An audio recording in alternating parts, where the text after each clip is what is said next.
Okay, so yeah, let's just okay, so yeah, we'll just start then. Okay, yeah. So sorry guys for the technical difficulties. Okay, thank you for joining us today. So today we'll be giving a talk on A-levels, and this is an overview of our session. So first we'll introduce ourselves, and then Arzhel will go over a brief explanation of Edexcel A-levels, and then Yoshie will be going over how to choose A-level subjects, and then we'll be going over some tips and tricks for specific subjects and how to study and prepare effectively. And also, we will be going over some misconceptions about A-levels, and of course, the age-old debate about A-levels versus IB, and also like a timeline of like, yeah, A-levels and like how you should be juggling with like uni applications and all that. And we're also going to be sharing our experiences about transitioning from IGs, how big the gap is, and of course our own personal experiences of A-levels and how we prepared. And then at the end, I'll have a Q&A session. Next slide, please.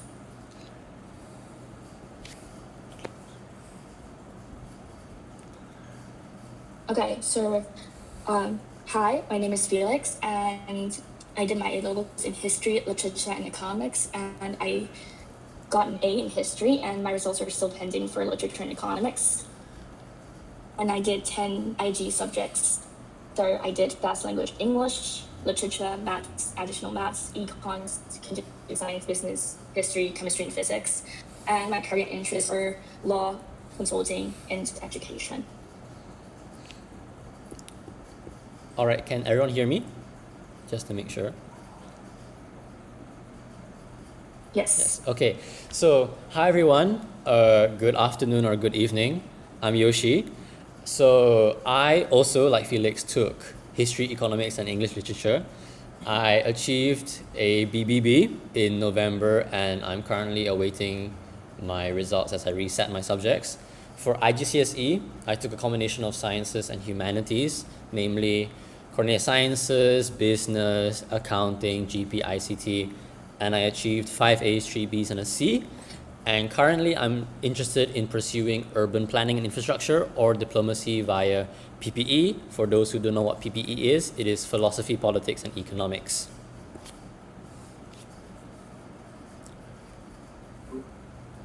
Hello everybody, hope you're all doing well. It's Arzhel and I'm one of the hosts for today, mainly for Edexcel, Pearson Edexcel, and for STEM tips. You can see my subjects there. I have taken mathematics, further mathematics, physics, and computer science. Mathematics and further mathematics and physics, all for Edexcel, and I have taken only the AS level computer science for Cambridge. I didn't pursue for the A2 level, and yes, my results are pending as well, and I'm waiting for my results. They will come on 16th of August. And I've completed 5 Edexcel IGCSEs and mathematics A, physics, chemistry, computer science, English as second language, 2 9s, 2 8s, and 1 6 respectively. And my career interests are electronics and quantum computing. And that's the introduction. All right, so we're gonna be talking over before your board selection, because yes, we have a lot of boards for A levels, and we have OCR, we have AQA, we have the Cambridge International Education, we have Pearson Edexcel, and we also have the local A levels, which are thought to be only for the UK residents. However, it can be taken in different countries. And right now, because the Pearson Edexcel and Cambridge boards are the 2 most globally popular boards in the world, I'm going to be talking a bit about Pearson Edexcel as for you, so you can be making a solid decision whether to take your A levels in Pearson Edexcel or in Cambridge. And then we're going to be revising a lot of tips about both of the boards. So please, can we go to the next slide?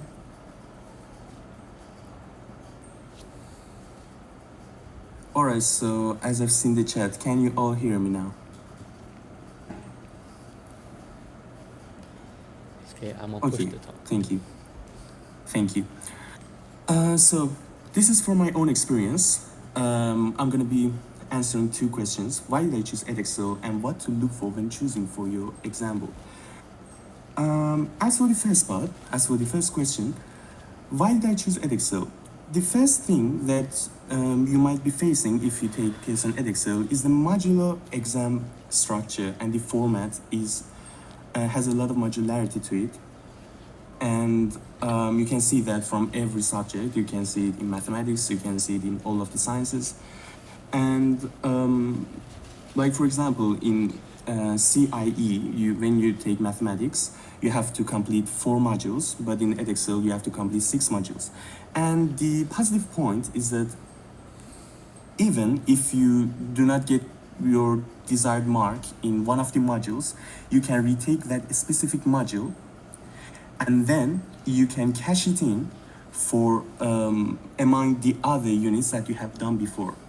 So we're going to be talking about caching later on. Do not worry, it's not some peculiar thing. It's just the same as PU. It's just the same as carry forward in CIE.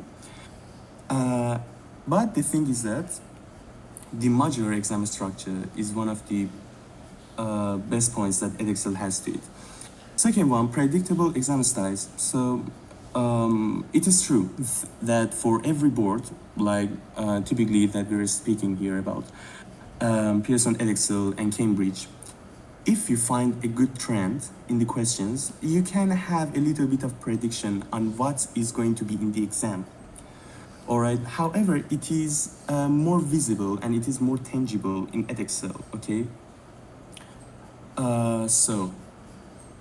You're gonna be seeing a few questions, like for my own experience in mathematics and sciences, you're gonna be seeing a few questions that repeat themselves every year or every other year, every session or every other session. All right, so looking for those and finding those trends will be beneficial to all of you. Friendly mark scheme, and yes, the Edexcel mark scheme, as for my own experience, I really like it. It has a lot of details. You cannot be sending every past paper that you do to your teacher and want them to check it for you. When you want to check it, when you want to check the your answers with the mark scheme, it has a lot of details, a lot of guidance on how you're going to be doing the marking on your own. Of course, you're not going to be marking as good as an examiner. However, you can have a good grasp of what is going to be a mark for you and what is not going to be a mark for you. Frequent exam sessions, yes, for a lot of subjects, Edexcel has 3 sessions a year, but for Cambridge, it is 2 sessions a year. However, some of the subjects have only the June and November session. Some of these subjects, a few of them, only have the June session, but most of the subjects have all 3, January, June, and November sessions, okay? And as for the 5th point, globally accepted, there is nothing for me to explain about this one. And as for you, when you're looking for the proper exam board for you, the 5 points that I mentioned earlier, they are for general guidance on how to choose. However, this one is really dependent on you and your subjects. For example, exam center availability. In your local area, you have to look for exam centers that provide the CIE exams, the Edexcel exams. And I mean, if they do not offer the exams, then you cannot really be taking that board.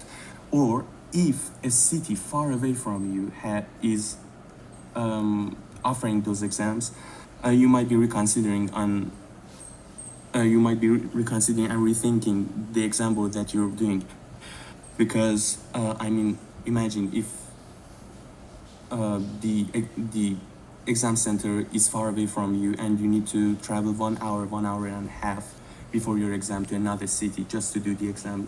It's going to be exhausting, and it's also going to be affecting your marks. So consider that one for sure. Syllabus and topics. I know a lot of you are not really going to be going through the syllabi of different boards and compare them and then choose the board. However, it's going to be very beneficial to you, and gonna make your decision more coherent if you really go through the topics, go through the syllabus, because there are a few points.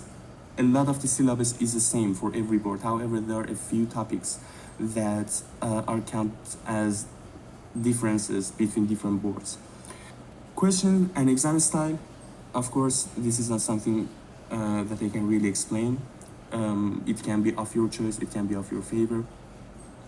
And resource availability. I'm just gonna make an example for this one and move on.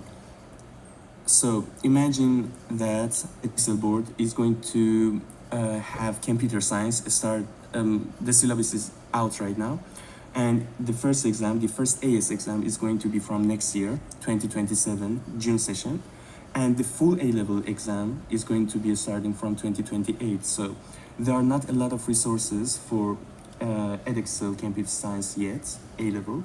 However, there are a lot of resources as for now for Cambridge Computer Science. So if you want to take Computer Science, it's gonna be a more solid choice for you to do Cambridge Computer Science until it has a bit of more solidity to it for Edexcel Computer Science. Can we move on to the next slide, please? Thank you. And this is not really something that I'm gonna be explaining. This is just a list of the subjects that Edexcel A-Level has. Of course, the number of subjects that Edexcel provides for A-Levels is less than that of Cambridge Board.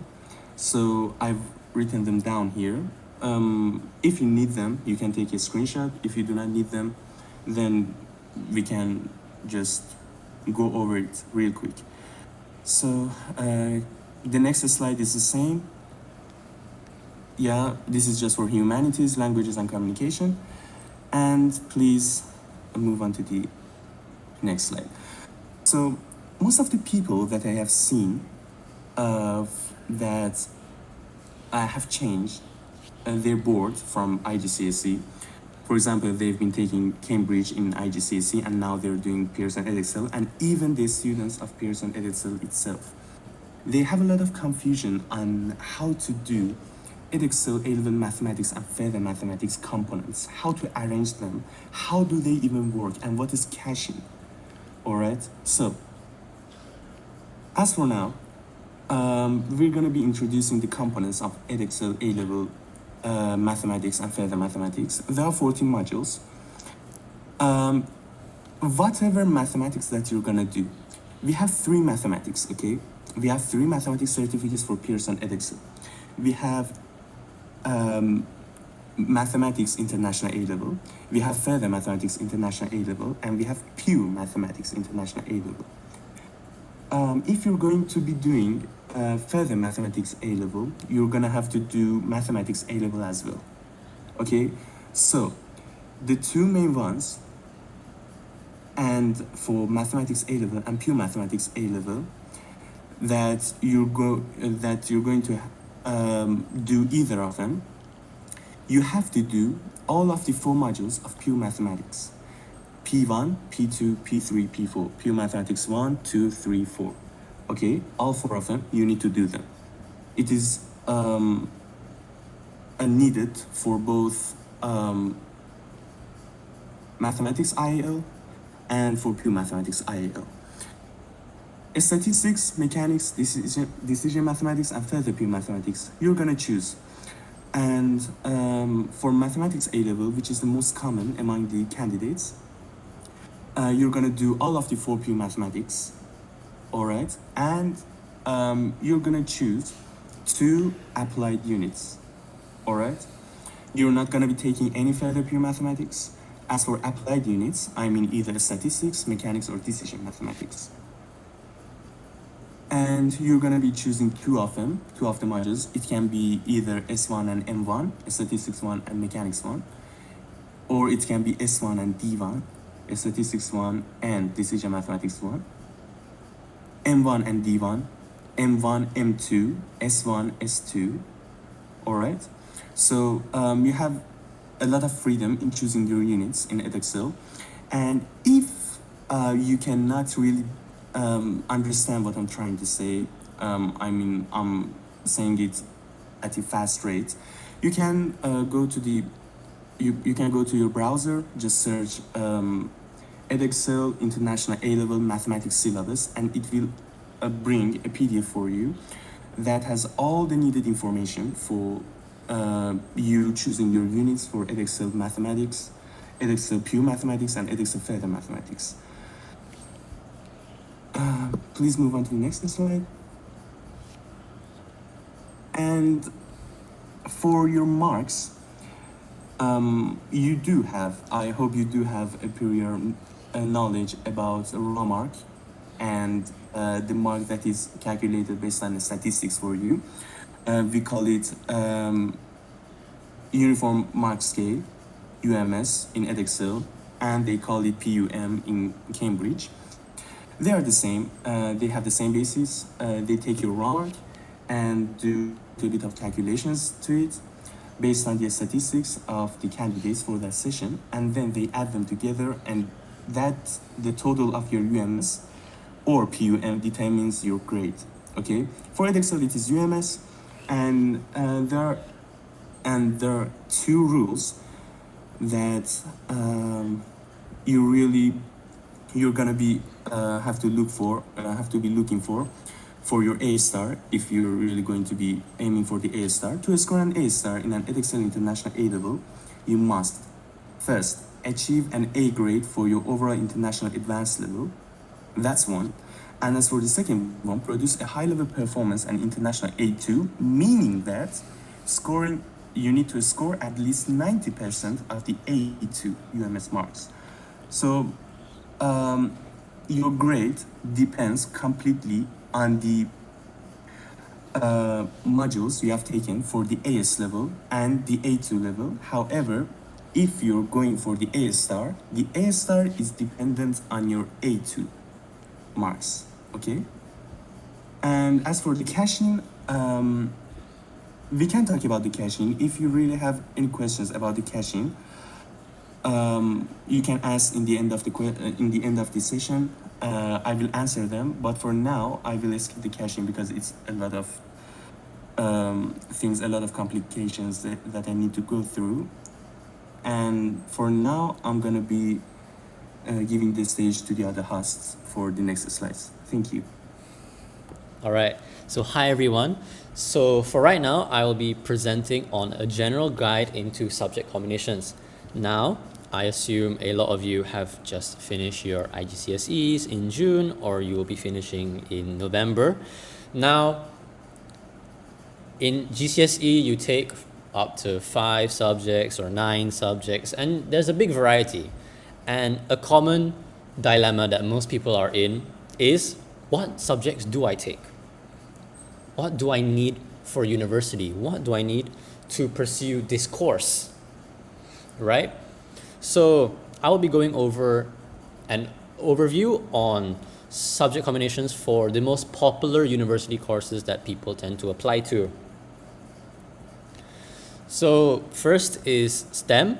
Now for medicine or medicine adjacent, what I mean by medicine adjacent is biochem, biomed, biotech, anything that is really in the realm of medicine. Most people take math, bio and chem. A popular fourth with many students applying to university is physics and psychology. Now, I will say that the popular fourths are not the fourth subjects that you must take.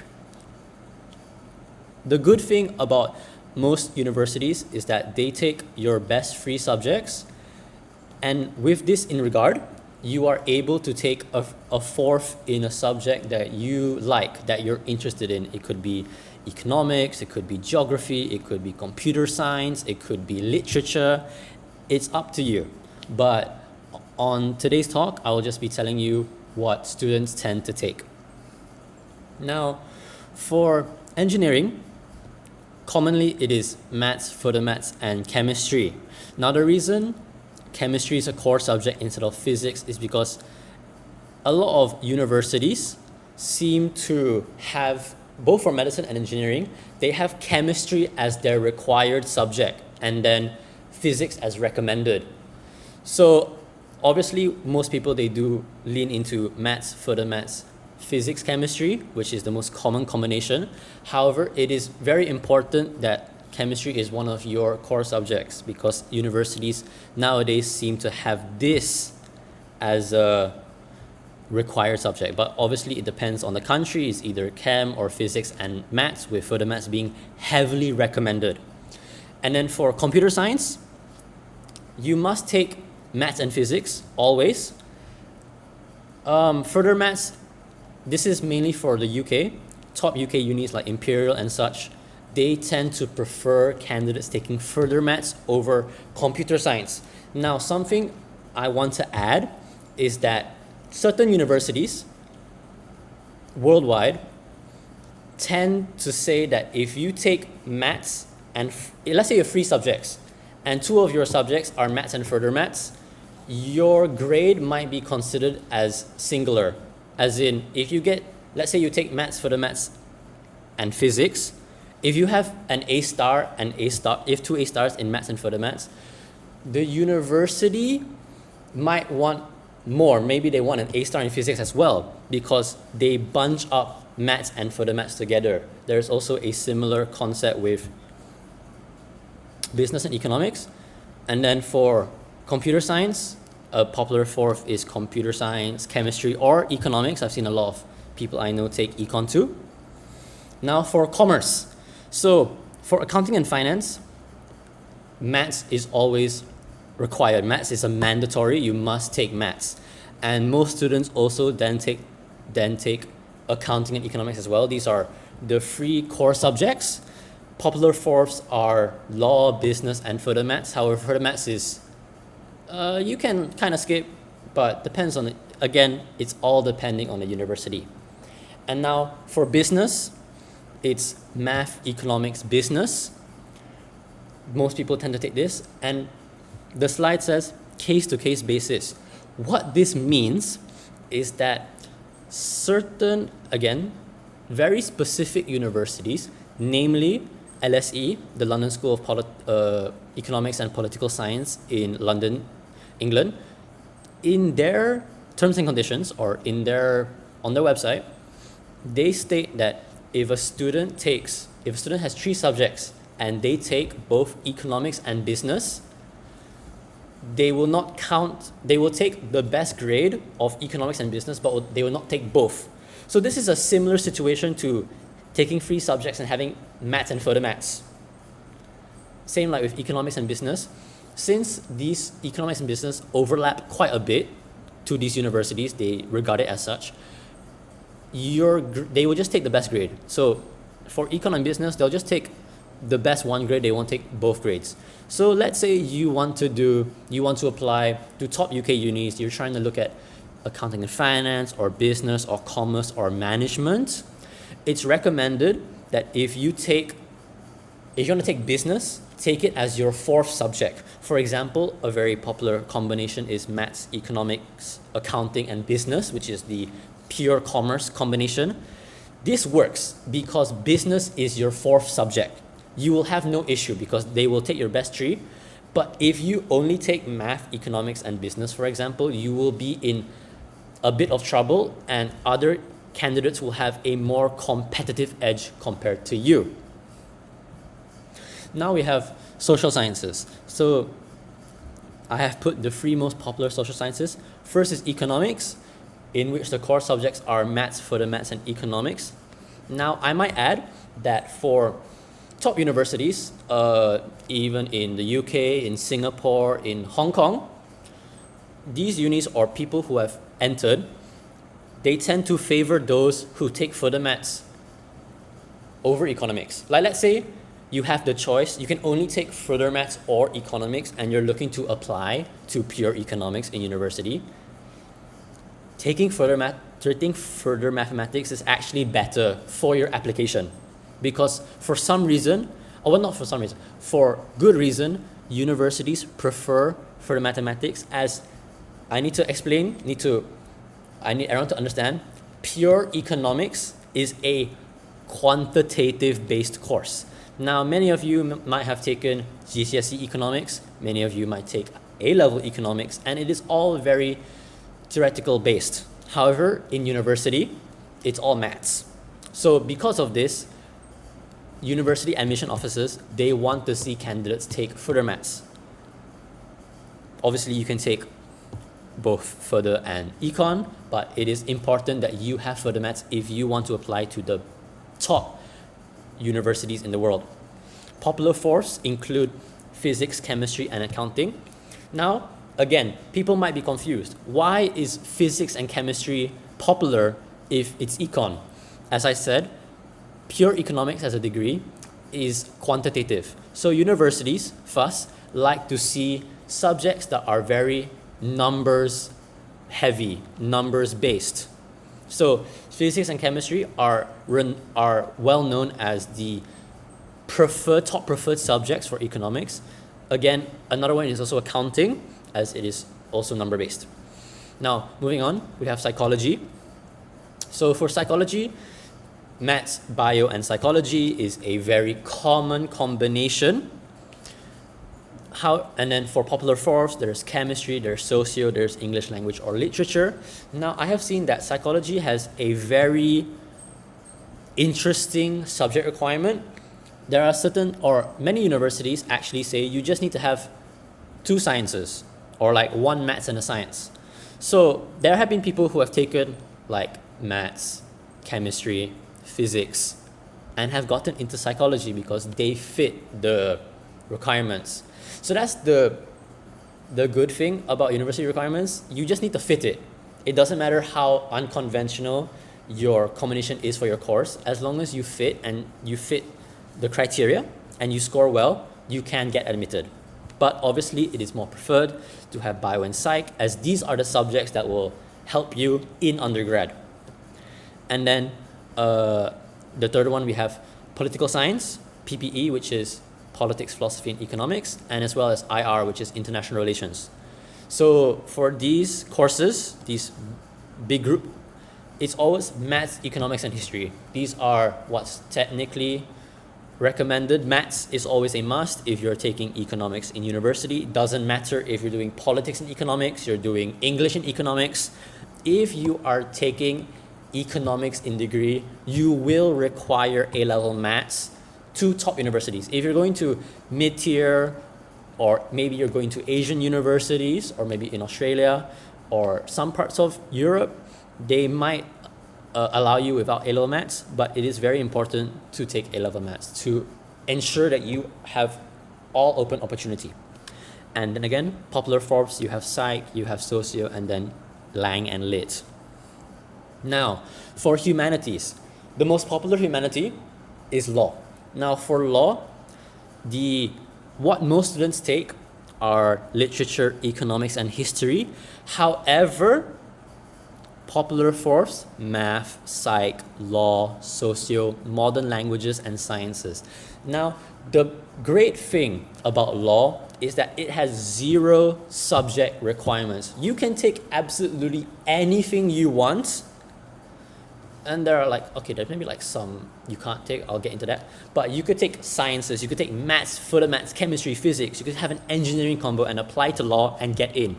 However, from starting last year, universities want to see candidates take at least 1 essay-based subject. So that could be English, that could be econ, that could be history, that could be Chinese, that could be Spanish. It could be any essay subject. As long as you have 1, that really helps your application. And then for general humanities, very simple. You should be taking the subject you plan to apply to, complemented by 2 to 3 other humanities related subjects. But please do refer to university websites for specifics. So this is in regards to maybe you're going to study like history of art or classics, very ancient courses, very niche. And then for languages, let's say you're studying politics and Spanish, or you could be doing STEM and you have language in your course, you should be taking the A level of that language, or to any equivalents. Maybe, example, if it's Chinese, you have HSK. If it's French, you have the DELF, I think, or the DELE. So, but make sure you always have an appropriate academic level of a language, especially if you're applying to China or Hungary or certain countries where the courses are in the native language.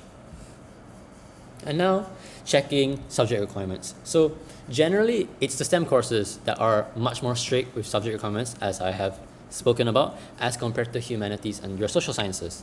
However, some universities, namely top universities in the UK, have a specific list of non-preferred subjects.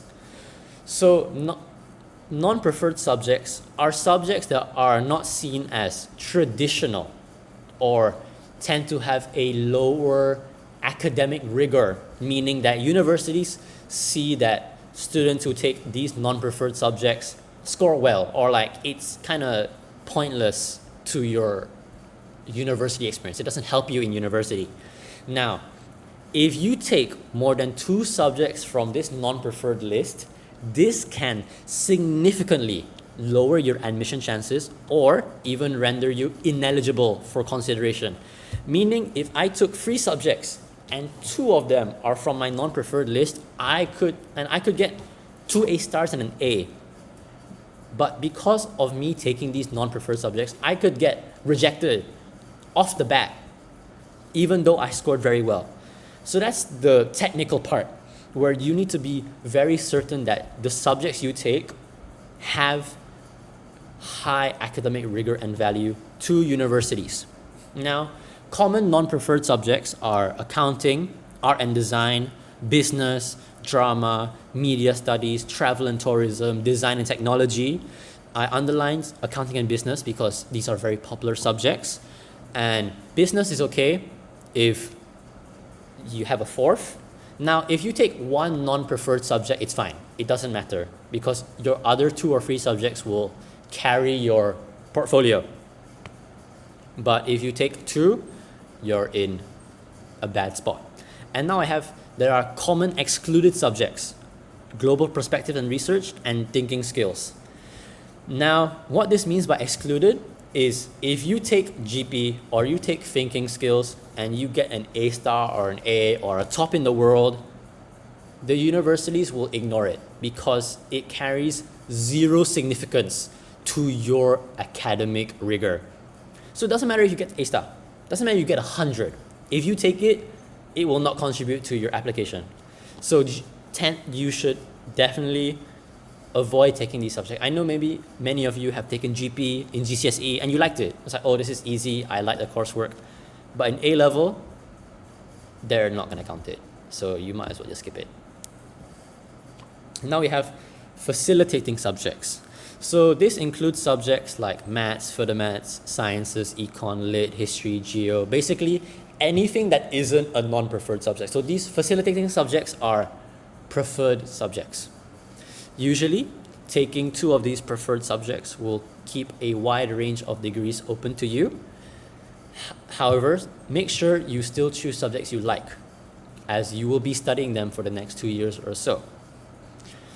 In the very end, regardless, please do refer to your desired university's websites to ensure that you meet their admission requirements. Oh yes, I might also add, many of you may have heard of or will be introduced to the EPQ or the CIPQ. So this is just it's a 5,000 word essay, or you film a video or something, and you may take that as a 4th, you may take that as a 5th. Understand that the EPQ is considered as a half A level. So certain universities, if you take EPQ or IPQ, it can reduce your offer. But many universities have stated that if they have 2 candidates and one has taken EPQ, the other hasn't taken EPQ, they will look at it fairly. So they will just look at both candidates' results without excluding EPQ. So if you want to take EPQ, you can. It may be able to reduce your conditional offer for a university, but it also might not. So this is very dependent on university and university. Mainly those who pride themselves on research. And now we have the ultimate Venn diagram of all time. How do I pick my A-level subjects? So there are 3 main categories or questions you should be asking yourself. Number one, what does your intended major require? Let's say, oh, I'm going to do medicine. So medicine, it requires chemistry, or it might require bio or physics. So I need to make sure that I take the required subjects to enter my desired course. Second, what are you interested in? Like, let's say, oh, I got a B in my GCSE economics, but I'm very interested in economics. Maybe I will pursue it in A levels. You can do that. Just because you didn't score well in GCSE doesn't mean you will score even worse in A levels. For example, speaking from my own personal experience, my free A levels, I did not take in GCSE. My A's and A stars were maths and science. My B's and C's were humanities. But I still chose to pivot into humanity, and to me, it worked out. And then lastly, you have what you are good at. Now, some people, they tend to take subjects, let's say you're great at maths, you're a prodigy, you always do well, but you're not that interested in maths. You can still take it because you can guarantee a good grade. So with these three questions in mind, this forms your subject combination. What you must take for university, what you're interested in taking, and what you're generally good at. Because everyone must understand that just, let's say you take 4 subjects you're amazing at, but you have no passion, you're not motivated. This will actually make it harder for you to study and get through A levels, because A levels requires a lot of effort. And if you weren't even interested in the subject in the first place, it makes it a bit more difficult to study for it. And now I will move on to Arzhel, who will be talking on the tips and tricks of how to prepare for A-level exams. All right, thank you, Yoshie. And yes, we're going to be going through a few tips for the STEM A-level subjects and a few tips, yeah. So as for the CIE A-level mathematics components, we talked about the Pearson Edexcel components. However, for CIE, we have 6 modules for normal mathematics, 9709, and we have 4 modules for 9231, further mathematics. However, for both of these, you need to take 4 modules. So that means for further mathematics, you need to take all 4 of them. And for normal mathematics, you need to take 4 of them as well. And yes, no, can we move back to the previous slide? Yeah, sorry, I didn't mention the Pure Mathematics 2 here. There is a Pure Mathematics 2 here for CIE A levels that you will take only and only if you're ending your mathematics A level at AS level and you're not moving on to the A2 level. I didn't mention it here because yes, it is not really important for the IAL, for the full A level. However, if you're only going to do AS level mathematics, you have to take Pure Mathematics 1 and Pure Mathematics 2, okay? As for the further decision, that's for A level, Edexcel A level, okay? If you want to ask more about it, you can ask at the end of the session. I will be answering that, don't worry. So 9709 mathematics, you're going to be taking Pure Mathematics 1, Pure Mathematics 3, and Probability and Statistics 1 for sure. There's no skipping either of these 3. However, you're going to be choosing between Probability and Statistics 2 and Mechanics. Most of the candidates I've seen from Cambridge, they do Probability and Statistics 1 for the AS year, all right? And so they can choose between Probability and Statistics 2 and Mechanics for the second year, which is the A2 year. But that really depends on you. If you're really sure that you're going to do Mechanics, then you can do Mechanics in the first year. Or if you're really sure that you hate Mechanics, again, you need to do Probability and Statistics 1 for AS and Probability and Statistics 2 for your A2 year. For further mathematics, yes, you need to do all of them, further Pure 1, further Pure 2, further statistics, and further mechanics. Thank you. Can we move on to the next slide? Great. Now, for studying mathematics, there are a few tips. Start past papers as early as possible. The course content is short. And yes, that is correct.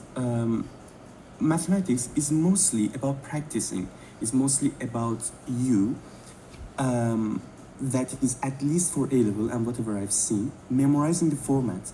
There is a format in which they ask the mathematics questions, and there is a format to answer those mathematics questions. This format is more of a predetermined structure for Edexcel. For CIE, it is more flexible. So that's why we go back to that point of Edexcel being more predictable and so. However, it's starting to change from year 2025. And yes, start past papers as early as possible. Focus most on self-improvement as you check your papers, journal your mistakes, and devise strategies. If you have, for example, problems in algebraic parts, that I hope you do not have problems in algebraic parts, make sure, trace it, track them, see where you had the problem, what you had the problem on. It happens sometimes that in a 5-marker, you can do the first 3 marks, but you're stuck for the last 2 marks. So, and you see that, and you always, you keep seeing that happen for every exam, for every past paper that you do. So you're gonna be having a strategy for that one, and practice until you get used to it and until you can get the full 5 marks out of that type of question.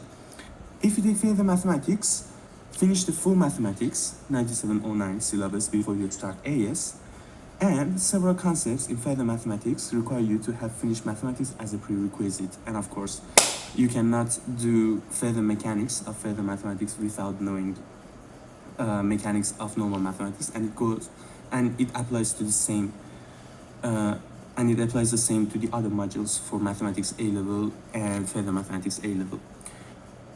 For Edexcel, however, it's a little bit different. We can talk about that later as well. Solve topical papers as you go. Do not rely completely on the textbooks, of course, and focus on mitigating silly mistakes as you practice. Yes, next slide, please. And for sciences, practicing past papers and topicals is the key. Start early. And yes, for every category, for humanities, sciences, for mathematics, I'm going to be suggesting this one. Always start past papers early.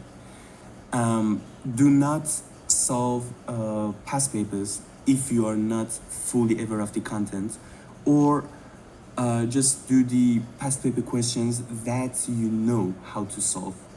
Okay, what I mean is, if out of the 8 topics you have studied only the first 4, as for the past papers, either do not do them because it is a waste. You can go through them when you have studied the whole syllabus, or do the past paper questions, the compilations that are out there for those first 4 topics. All right. Practicals, well, I'm not going to be the one talking about practicals because I didn't take Cambridge Sciences. I did Edexcel Sciences, which has practicals on paper.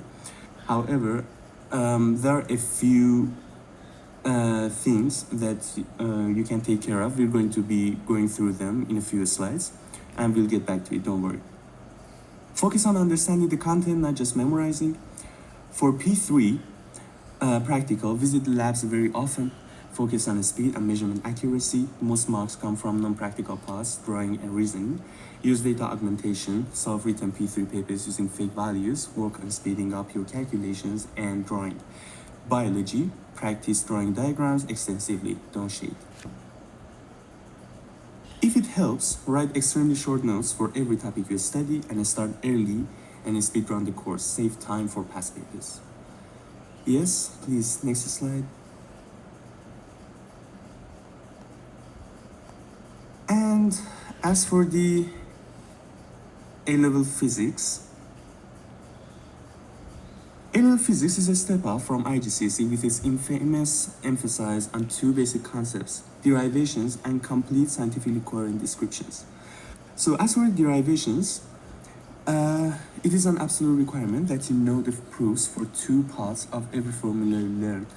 Firstly, the derivation of the formula itself from known basic formulae such as the Suvat equations.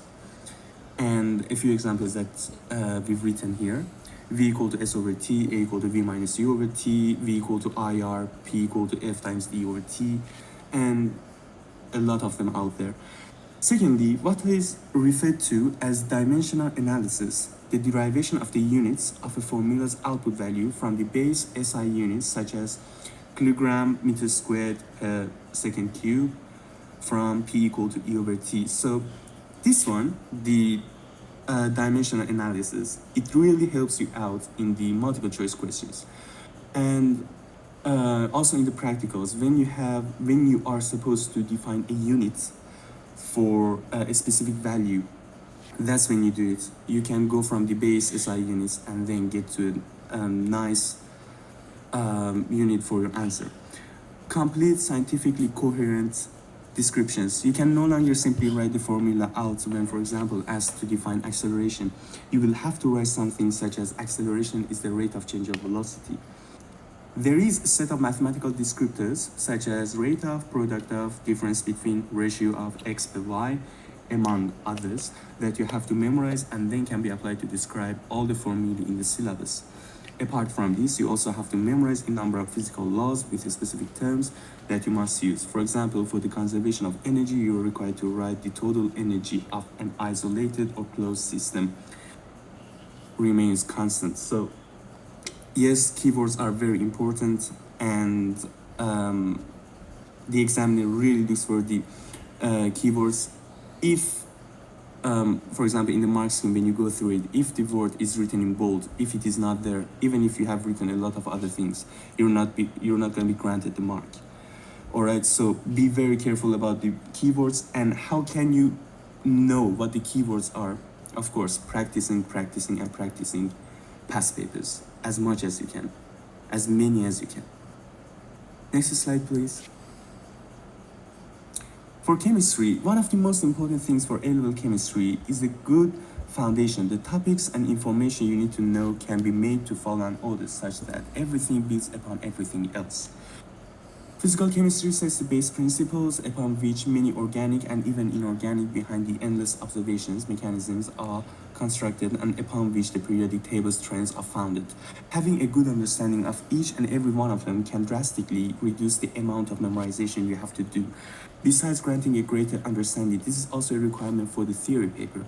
For many explain type questions, you are required to build your conclusion up from the first principles in the mark scheme.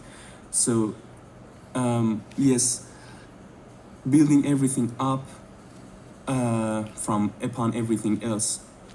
This is very important. Networking the data in your brain, networking whatever that you have learned in your brain is very important. It can save you a lot of time, and it can escape a lot of memorization. Okay.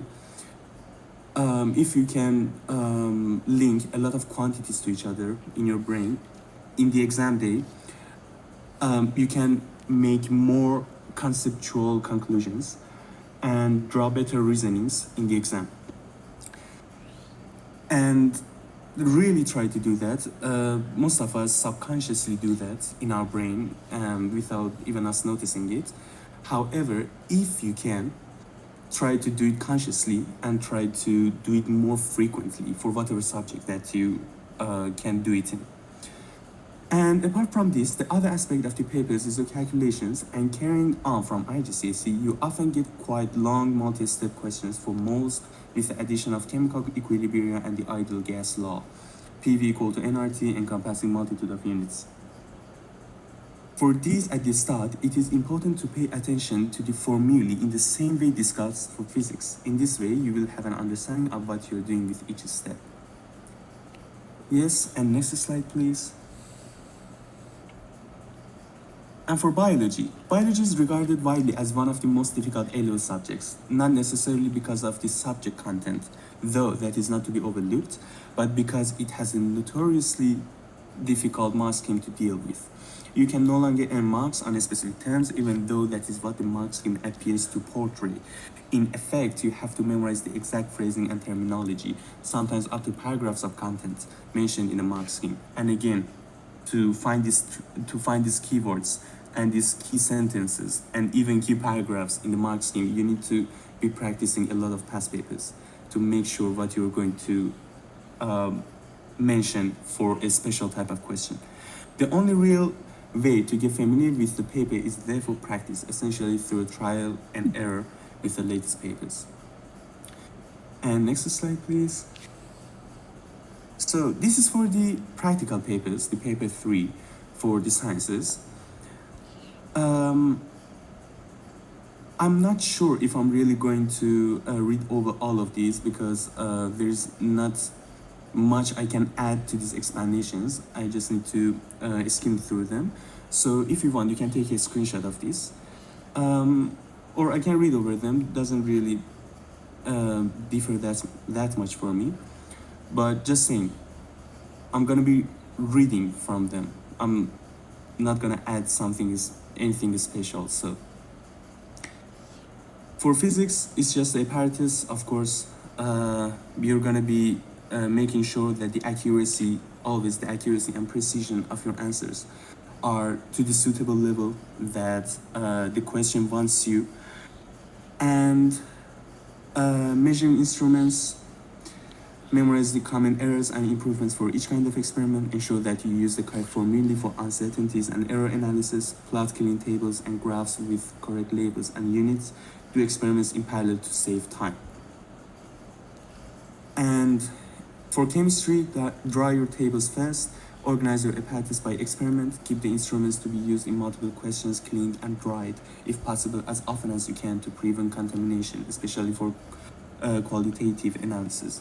Learn to identify gases without their explicit tests based on intuition from whatever you mix, but memorize the observations and write them down, whether you actually carry the test out or not. For biology, read the instructions word for word, do not jump ahead. Even if you think you know the type, there will be something different. Learn dilution ratios based on the containers present. If you finish the microscope question first, once you are done, do not wait until you get all the apparatus for the first question. Instead, start working on the second part of the first question, as it depends only on theory and or graphs. Yes, and please, next slide. And this is a list of YouTube channels that I have gathered here. You can take a screenshot of it. It will probably be helpful for you. And yeah, 4 for physics, 3 for chemistry, and 5 for biology. Screenshot it, and I'm sure it will come in use for you. They are for all different boards, Cambridge, and Edexcel, Pearson Edexcel, AQA, OCR. These YouTube channels are for all of these boards. You can see them providing content for each of these boards. And if you want for one specific board, I'm afraid you need to look for it if it's not among all these. And yes, that's my part. Thank you all.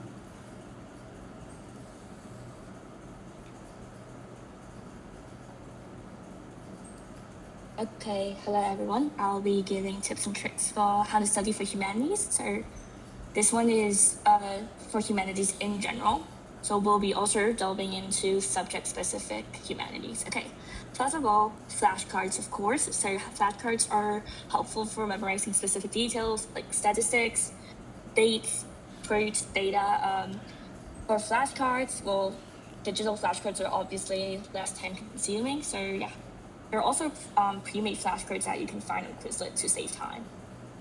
And then we have mind maps, of course, and spider diagrams, which are useful for essay planning or note-taking in general. And then I highly recommend also blurting to test your memory and also identify your weaker topics to focus more on. And I would say the most helpful study method for me for essay subjects in particular are like essay plans. Because I think it's better than just making like normal notes because you're already like planning out what your essays will look like, so you don't have to spend too much time on that in exam because you already have it made. I would say for essay plans, make flexible ones, not too specific, so that it can cover basically like the majority of like each topic and whatever the question may be. So yeah, and I would say you can also look at exam flow candidate responses, which shows the level of response the examiner expects from you. But I would take the ECRs with a huge grain of salt. Like, I found history ECRs to be severely underwhelming. I don't think, for ECRs, I feel like Cambridge ECRs are not that reliable because ECRs, personally, I found history to be like pretty lenient with the marking for ECRs, but when in reality, history marking is notoriously harsh. And there's also specimen paper answers, which I also don't think are that reliable, especially like those textbook sample answers for economics. I wouldn't trust them. So, you can also look at examiner's report, which is probably the most useful resource given by CIE because it outlines exactly what the examiner wants. It also talks about like the common mistakes made by the candidates and the type of answers that candidates should be producing. So yeah, outlining exactly what they want from you. And then we have learner guide, which outlines what the examiners expect you to understand and to be knowledgeable for like the actual exam. It's very helpful for economics. We also have, of course, mark schemes, but I would say mark schemes are pretty useless for humanities because they're mostly just suggestions. Okay, by humanities, I mean more for like English, like literature specifically, not sure for language.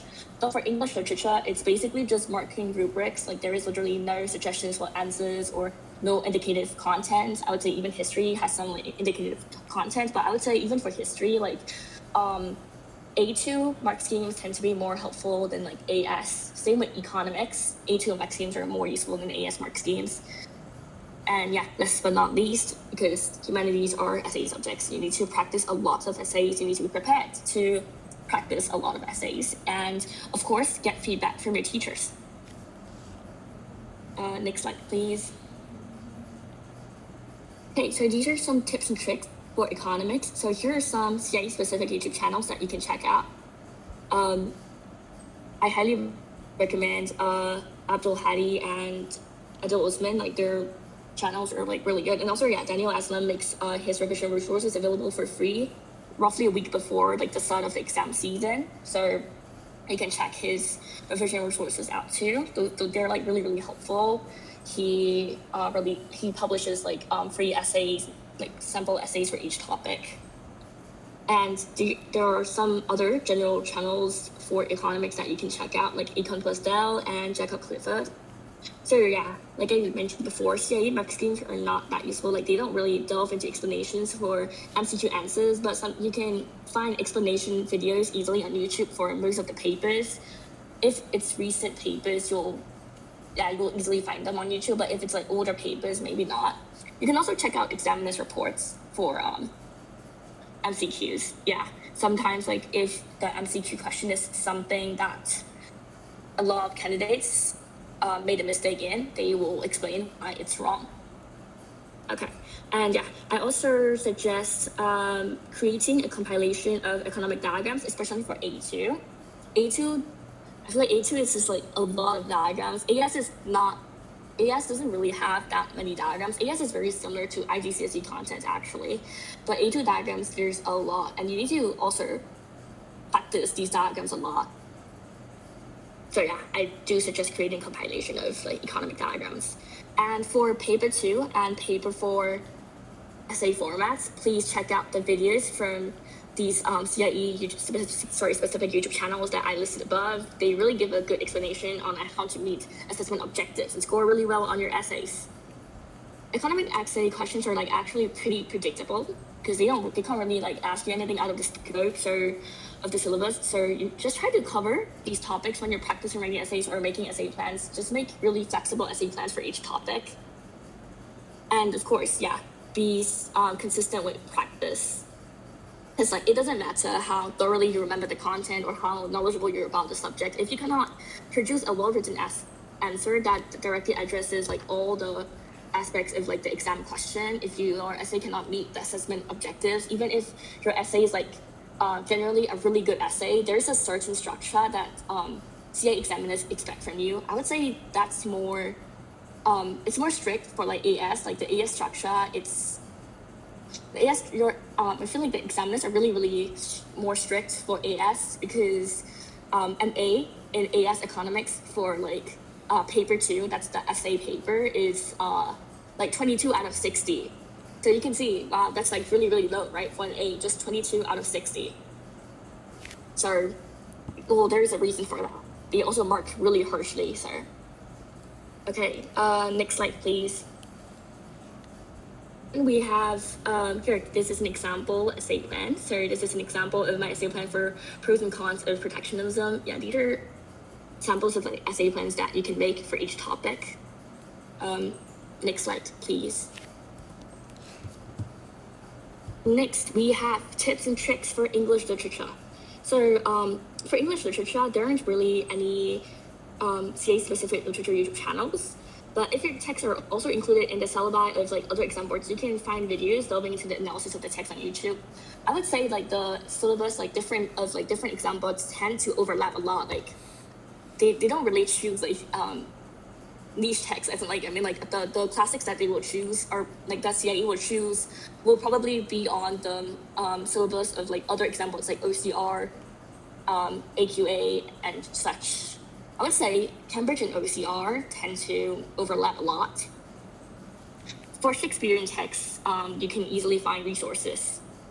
But yeah, you can also check out the A-level English guide for CA A-level English subjects. So that's probably like the only CA-specific YouTube channel, a good one that I found. Okay, and you have for Shakespearean dramas, well, it's Shakespeare, so there's a lot of resources that you can find easily. So yeah, you shouldn't have too much trouble finding the resources. As for websites, I highly recommend LitCharts, but LitCharts is not meant to be used as like a standalone resource. Of course, like you need to use a lot of other resources too. LitCharts analysis can be pretty surface level at times. And we have Spark Notes and Cliff Notes, which is even more surface level analysis, to be honest, but it can be a good summary, like a good review of your text. A surface level review, that is. And you can also check out Quizlet, because Quizlet you can find pre-made flashcards by previous candidates. And yeah, I think I found a lot of like very helpful resources on Quizlet for literature, because there's also like a lot of like quote analysis and all that, and also some essay plans on the Quizlet. Okay, so as for making notes in general, so I would recommend researching about the context, and of course having character analysis, like about character motives and like their personality, and also themes analysis. And then I would also recommend you to have like a quote bank, which is like to like analyze like each quote or just like key quotes for each theme or like character. And I would also recommend like analyzing the settings in your notes. And for drama, you can also include stage direction analysis, because yeah, stage directions like definitely talk about that. And for drama, this is optional for AS.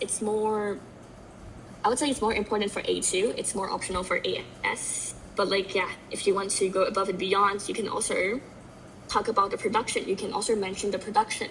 But I would highly recommend you to watch the productions of your drama text, because plays are meant to be watched, not read. So yeah, you can see how the play was executed, because different companies may have different interpretations of certain scenes, and it can also help strengthen your analysis if it really aligns with like how you saw the scene when you read it. And then yeah, you can mention like the RSC production of this Shakespearean drama portrays this in this certain way, and like that can help strengthen your analysis. And yes, please make essay plans for every text if you can. Make sure to include your main points, facets for your essays. So in your essay, you should have like at least 3 big main points. For dramas and novels, get to know the significance of each scene or chapter. I would say for plays, like you can annotate the whole play. You can make like a lot of very detailed notes. But for drama and yeah, for plays, not for plays, for poems, you can even like memorize the analysis if you can, because like, yeah, you can. I would say like for poems it's easier to like remember, but for drama and novels it's kind of impossible to do that because like there's a lot of chapters, there's a lot of scenes.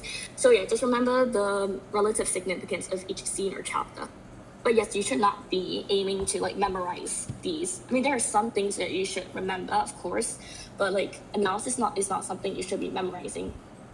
But you should be very familiar with like how to analyze the text during the 1 year you will be preparing for the text. Next slide, please. And this one is more for A2. So in A2, we have this new assessment objective called A05, which is the ability to appreciate and discuss varying opinions of literary works.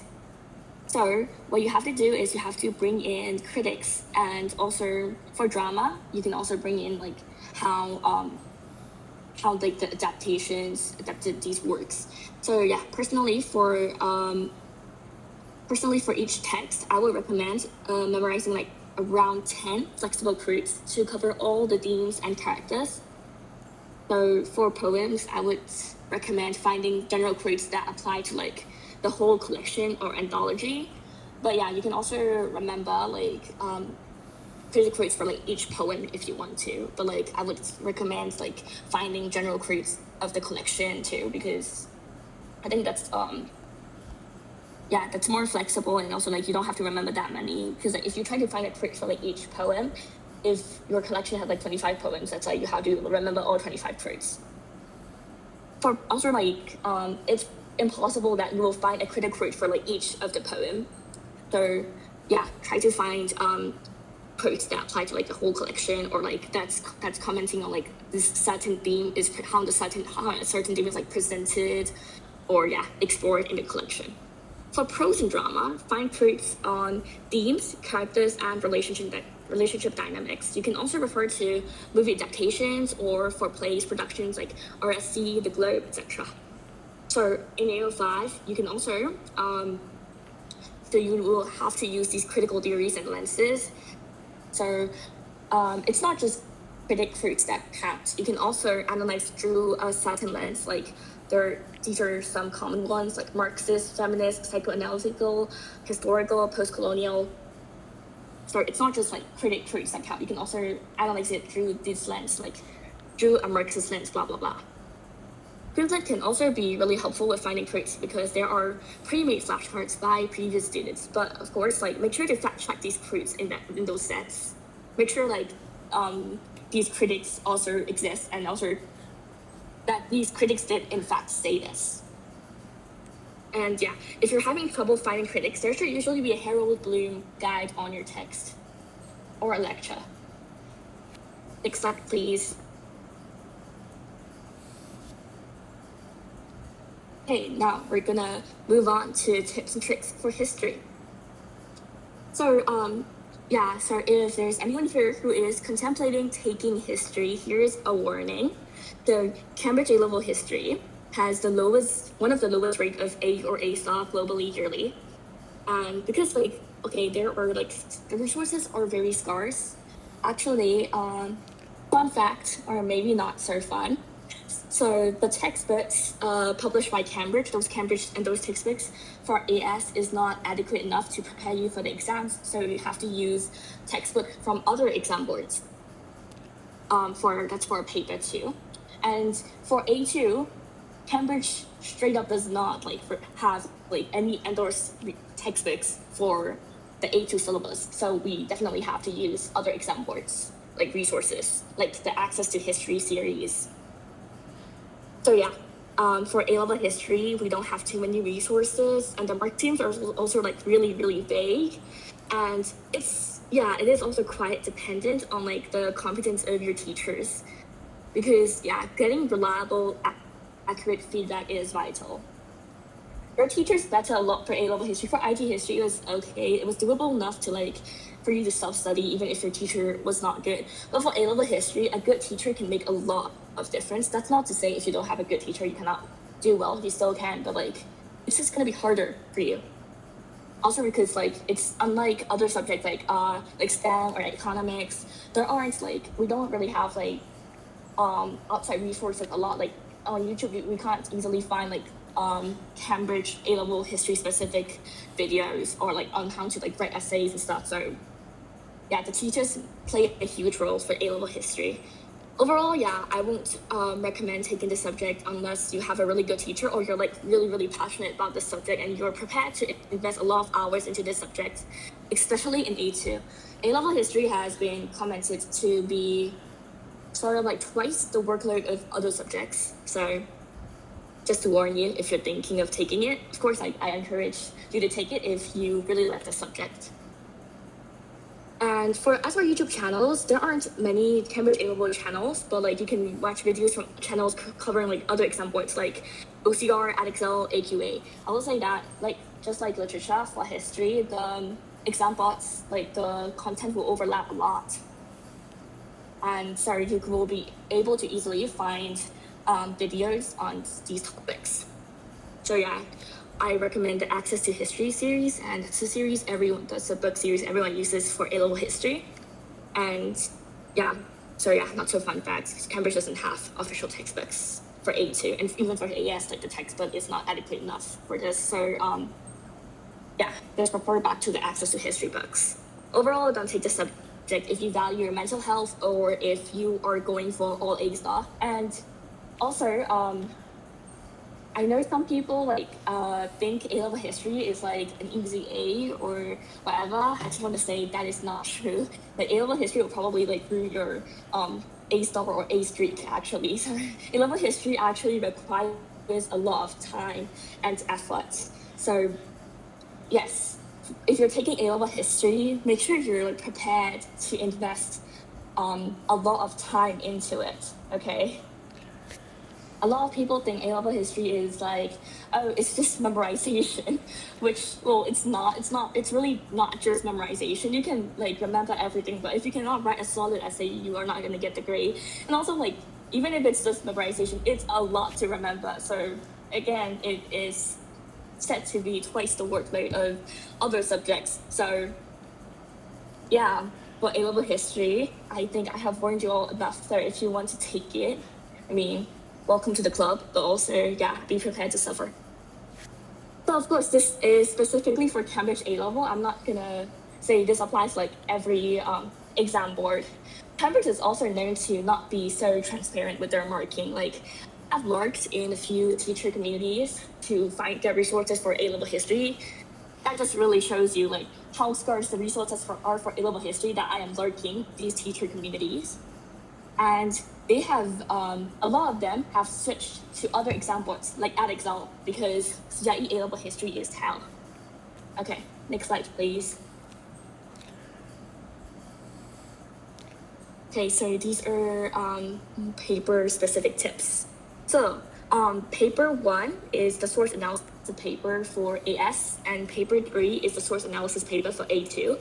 So for AS, the Cambridge textbook, the Cambridge endorsed textbook will suffice for contextual knowledge, so there's no need to use the Access to History series textbook because for source analysis, the contextual knowledge is, well, the focus is more on like analyzing the source.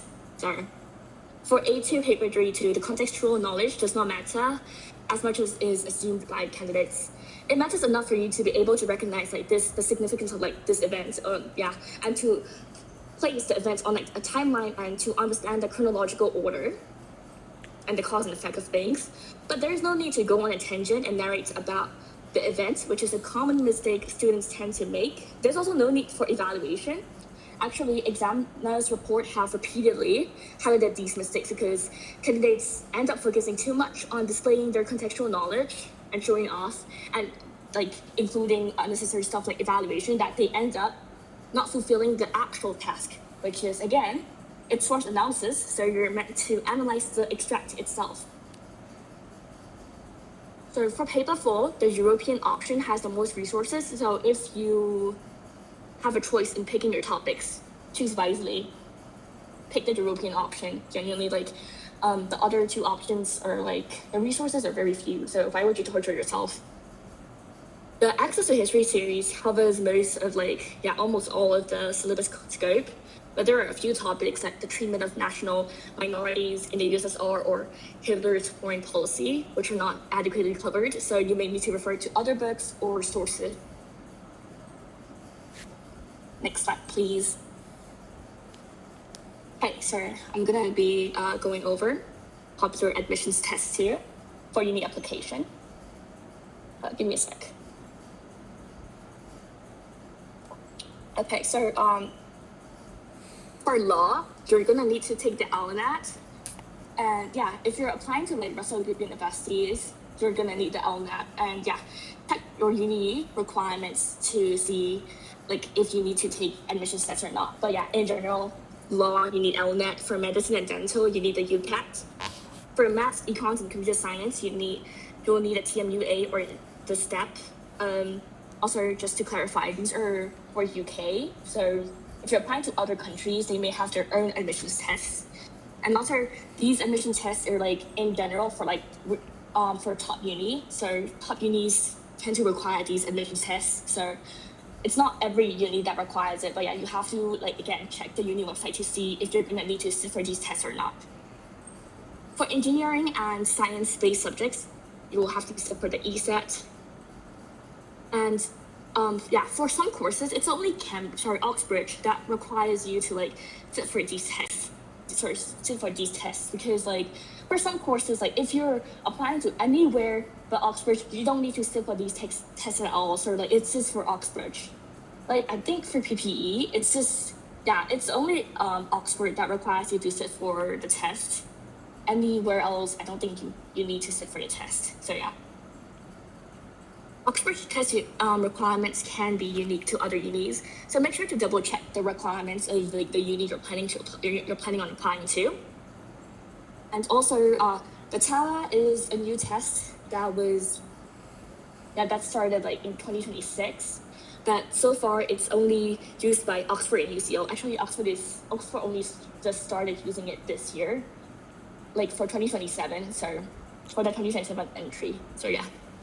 And yeah, here are some recent changes made about popular admissions tests. So the Cambridge Law test has been completely replaced by the LNET, and also the TSA has been replaced by TARA, TMUA, and ESET for respective subjects.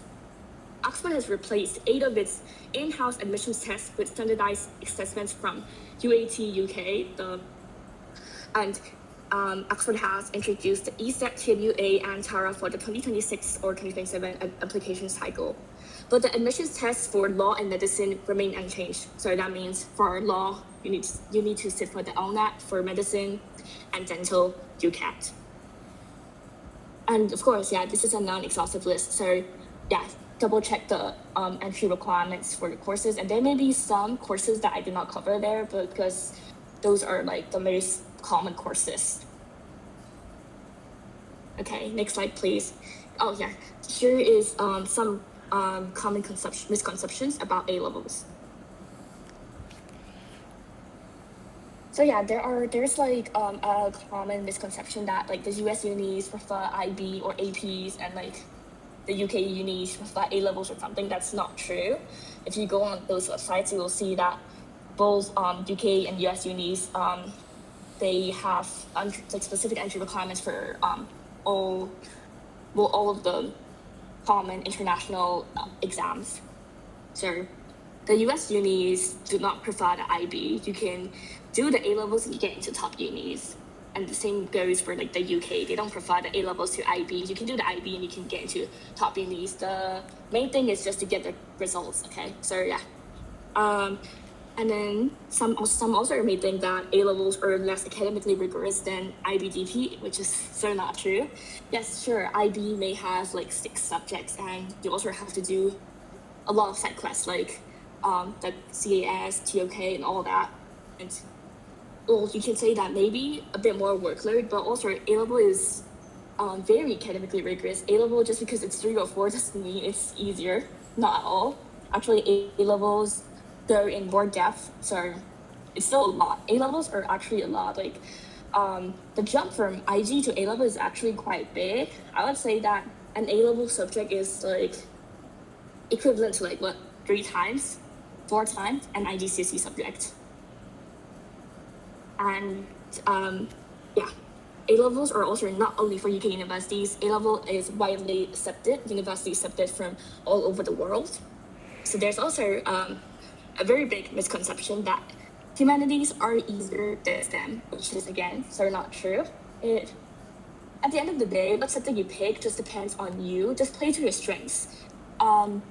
So yeah, some of you may be more geared towards STEM, so you may find the humanities harder. Some of you may be more geared towards humanities, so you may find STEM harder. So yeah, at the end of the day, it just depends on you.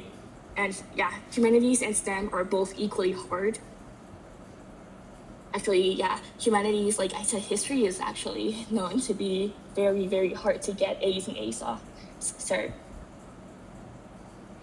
and yeah, next is some may think Edexcel is not as widely accepted as CIE. While CIE may be the more popular exam board, that's not true. Both are equally accepted, so you don't have to worry. A-levels are not as hard as IGs because we now take less subjects. It's also, again, not true because A-levels, yeah, sure, you only take 3 to 4 subjects compared to IGs where you may take from 6 to like 12 or 14 subjects. But A-levels go in much more depth. So it's again equivalent to like 3 or 4 times the workload of IGCSEs. So it's really, really hard, and it's important for you to take A-levels seriously from the start. Next slide, please.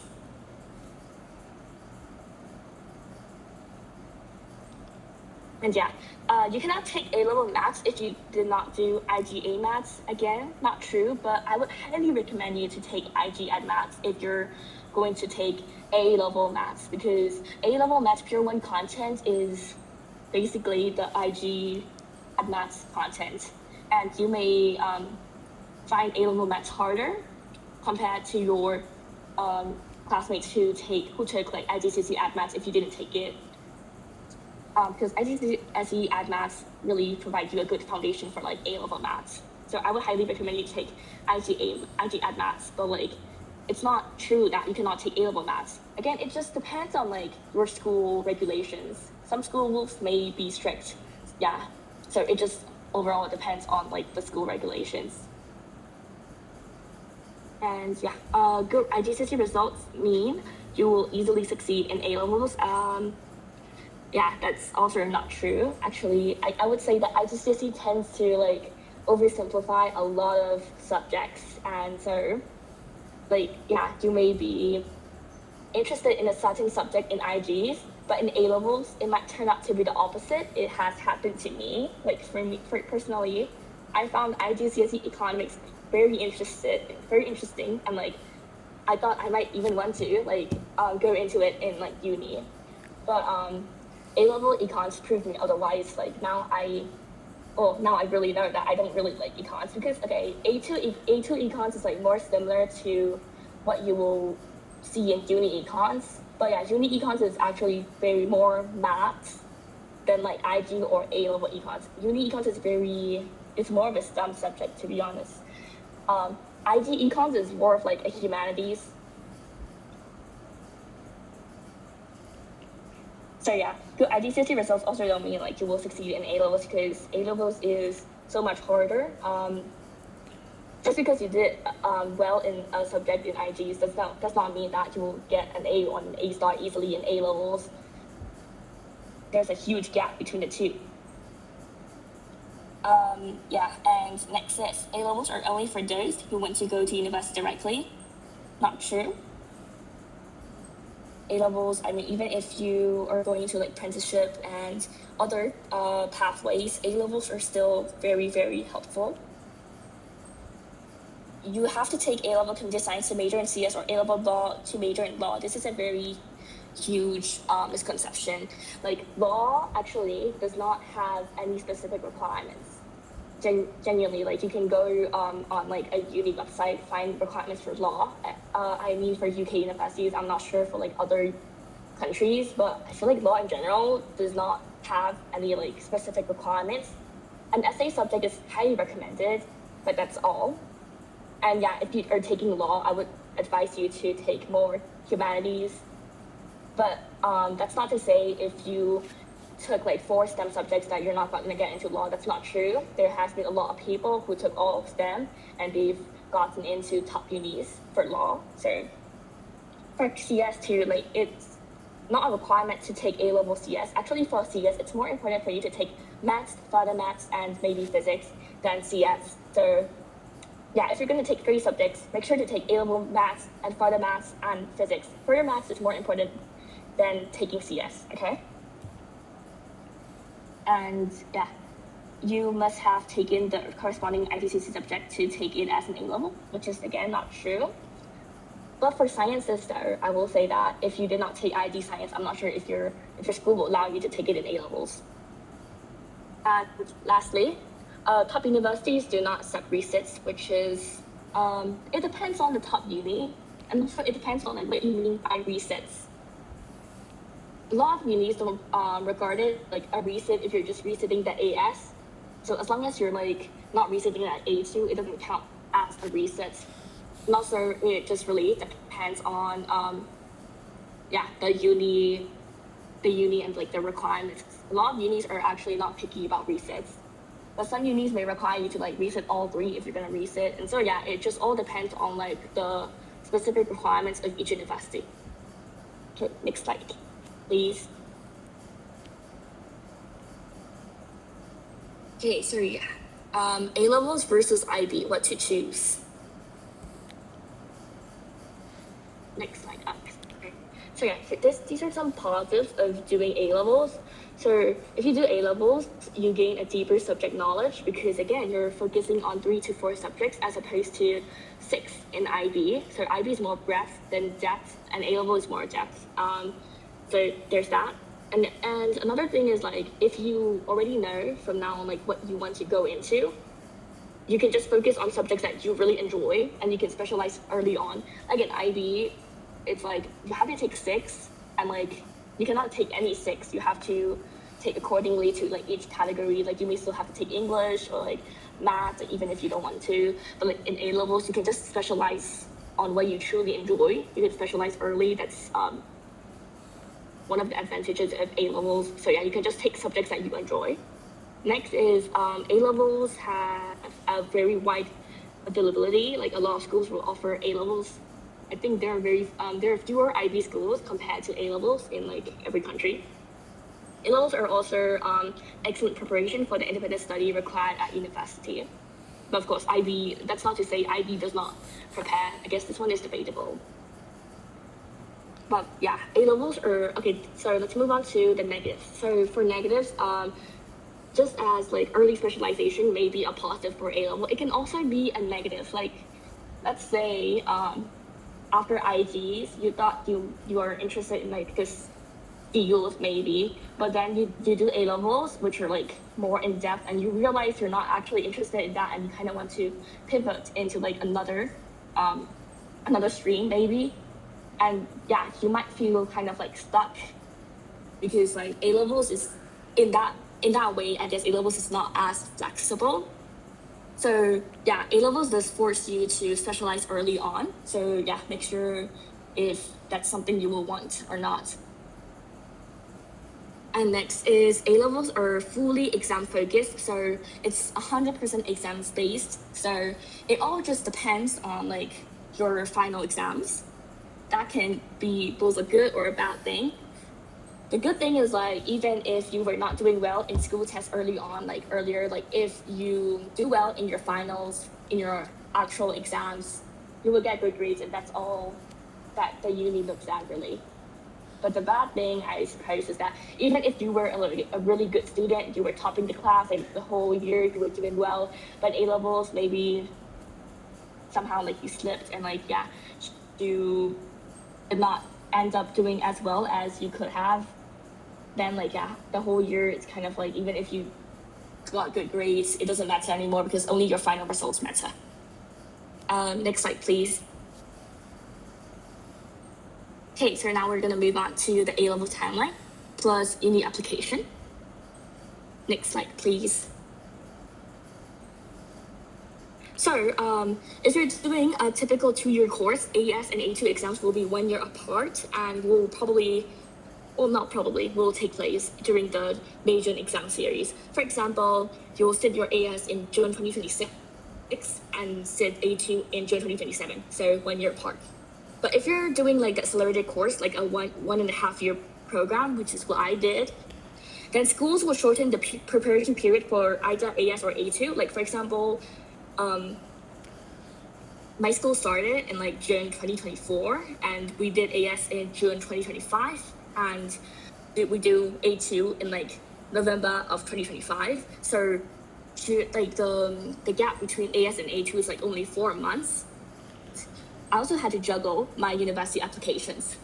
So that was like a really chaotic period of my, really chaotic period, because like you have to juggle A-level preparation. You also have to juggle A-level preparation with like uni application, and also an entrance test. Like if you're someone who's like gonna apply to Oxbridge, the Oxbridge deadline is earlier, like October 15th. So you are going to have to apply during your A-levels. I actually do not recommend this. Like if you can choose, like I would highly recommend deferring your A2 to like next major, or like even if you're doing 1.5 year course, I would recommend shortening your AS instead of A2, because A2 is actually way more content. I'm not sure actually why schools do this. So yeah, A2 like 4 year time period for 4 year not 4 year, my bad. For a 4 month period to prepare for A2 is actually like really rushed. But I guess there are also some pauses. Like if you're not gonna apply to Oxbridge, then like your A-level exams will be over in like November, and then you can just like start focusing on your applications, because the deadline for other unis is like on January 13th of the next year. So you have a lot of time to do your personal statement and your admissions test and all of that. And you also get your results early, because the results come out in January, so you can start planning, as opposed to like doing a two-year program, and your results will come out in August. So if you don't meet the grades, you're gonna have to be forced to take a gap year. And yeah, remember that you have to start applying to universities in the September of the year prior. Like if you're looking to enter uni in 2027 September, you have to start applying in 2026 September, so this September. So you also have to remember like that you have to sit for admissions tests for your desired courses. So you are also gonna need time to prepare for them. Like this is not a test that you can just go in blindly, okay? They have published resources, and like if you want to go above and beyond, you can even buy resources. Some even pay for tutoring. That's not to say you need tutoring, just saying that's something like people tend to do. Uni application tests are like, they can be really tricky. They can be really hard. So yeah, you are going to have like time to like prepare for them, okay?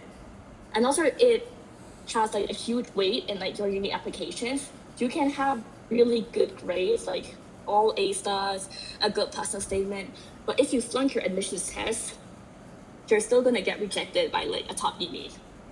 But yeah, I guess it depends on like what your definition of a top uni is. Like I would say the G5, that is Oxford, Cambridge, LSE, UCL, Imperial, those 5 put more weight onto like admissions tests than like the other unis. So yeah, if you're planning on like applying to these unis, the application test matter a lot. Ideally, you want to start in preparing in the December of the year before university applications. Like so for 2027 entry, you would want to start preparing like last year December. The UCAS system is actually very straightforward compared to like the Common App or like other university application systems. Because for UCAS, you just need IGCSE or equivalent grades, A-level predicted, personal statement, and an admissions test depending on the course that you're applying for. Actually, even the personal statement is more straightforward than most unis, because the UK personal statement is not meant to be like a personal essay. It's meant to be It's meant to just like show your interest in the course and why you want to pursue this course. Next slide, please.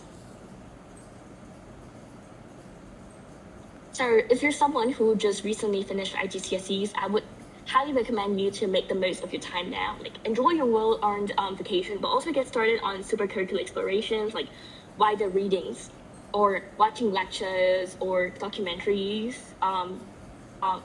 topics from your desired courses, and yeah, listen to podcasts and yeah, etc. You can also like if you're going into like med schools, you can also like ask for volunteering opportunities at clinics, hospitals, and such. For supercurriculars, you can find examples of like what supercurriculars that you should be doing for your course on like. Actually, Oxford has you can find it on the Oxford website. Oxford has like good advice on like how to explore your subject, and they also have like a list of like supercurriculars that you can do. And yeah, you can also start picking your A-level subjects now. You can skim through the syllabi of the subjects that you're interested in and see if it piques your interest. So yeah, definitely look at the syllabus too, because again, IGCSEs tend to oversimplify things a lot. So definitely check the A-level syllabus to see if it's still something that you will want to explore in more depth at A-levels. Because this is like the subject that you will be spending 2 years studying, so it better be a subject that you actually enjoy. You can also start taking your SATs early if it's required. Like if you're applying to the US unis, you can you can take SATs before your A-levels. That way, well, at least you already finished your SATs, so that's one less thing to worry about, right? SATs are actually really not that hard. Like the maths is like, if you did A maths and IGs, like maths should be a piece of cake. For English, I guess it just depends on you. Like English, it can be tricky, but like with enough practice, it's very doable to get like, over 1,500. And you can also start pondering about like what university course you will apply for. Like you can explore your interest beyond the school curriculum level. On that note, you can also begin looking into the requirements of the courses and or universities that you want to apply to and prepare accordingly. So yeah, you can make like a Google sheet of like the uni you want to apply for and like the course, the requirements and all that. Start planning early. And for those who are planning on doing an accelerated A-level course, remember that you are going to have a very tight timeline. So if you're going to sit for your A-level A2s in October-November exam series, you're also going to be juggling university applications and admissions tests simultaneously. So I would suggest you start preparing early, like as early as the December of the year before. The deadline for Oxbridge and med school in general is like October 15th. The UCAS equal consideration deadline for the rest of the unis is January 13th. So take note of those like deadlines and prepare accordingly. But there may also be like an additional deadline or like set dates for admissions tests. Like for example, it's true that the UCAS equal consideration deadline for the rest of the unis is January 13th, but if you're like doing law, a lot of the unis have a deadline for like taking the LNAT, and it's like the end of December. You have to take it before then. So you can apply to uni in January before January 13th, but you have to take the LNAT before the end of December. And for some other tests, like I'm not sure, but like I think it's for TMUA, there may be like set test dates. I think the UCAT and the LNAT, the UCAT is like, for med school, the deadline is like October 15th, so you have to take it before then. But yeah, for LNAT, I think LNAT is pretty flexible. You just have to take it before the deadline. But for other tests, there may be set test dates, like you cannot just choose. There are going to be set test dates that you are going to have to pick. Next slide, please.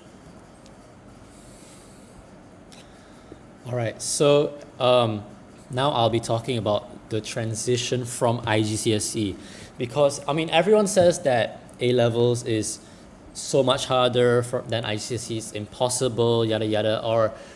But today I'll be talking more firstly about the key differences about from learning GCSE and learning A-levels, the paper structure, whatnot, and also what you should be expecting and what you are supposed to do in your A levels.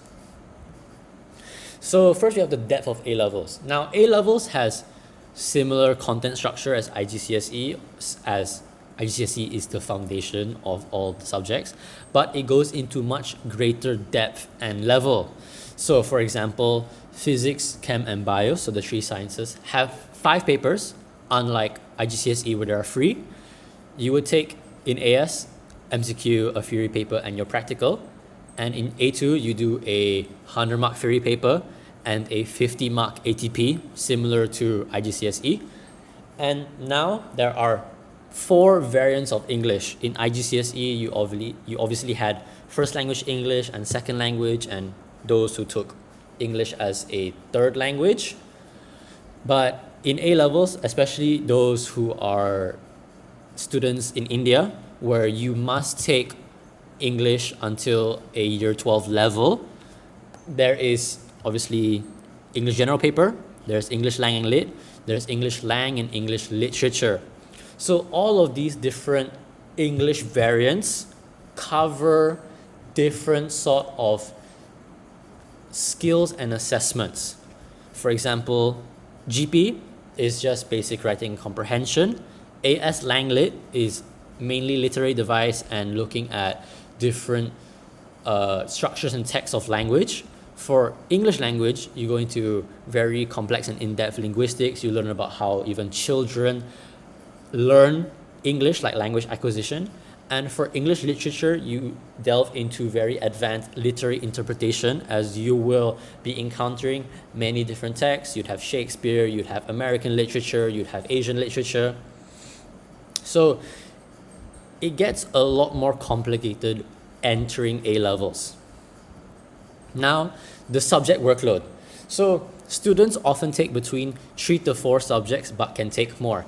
Now let me elaborate on this. Worldwide, the base requirement to get into university is to take 3 A levels, unless you live or you are applying to certain countries like Egypt or Saudi or Qatar, where it is 1 A level or 2 A levels or 2 AS, but that is very country dependent. But worldwide, it is general that you should take 3 to 4 depending on how much you're willing to load on yourself. But you can take more. Certain countries, especially Hong Kong, namely universities like HKU, they offer full scholarships if you get, I believe, 5 A star. So students tend to take 5 subjects in order to try their chances to qualify for such scholarships.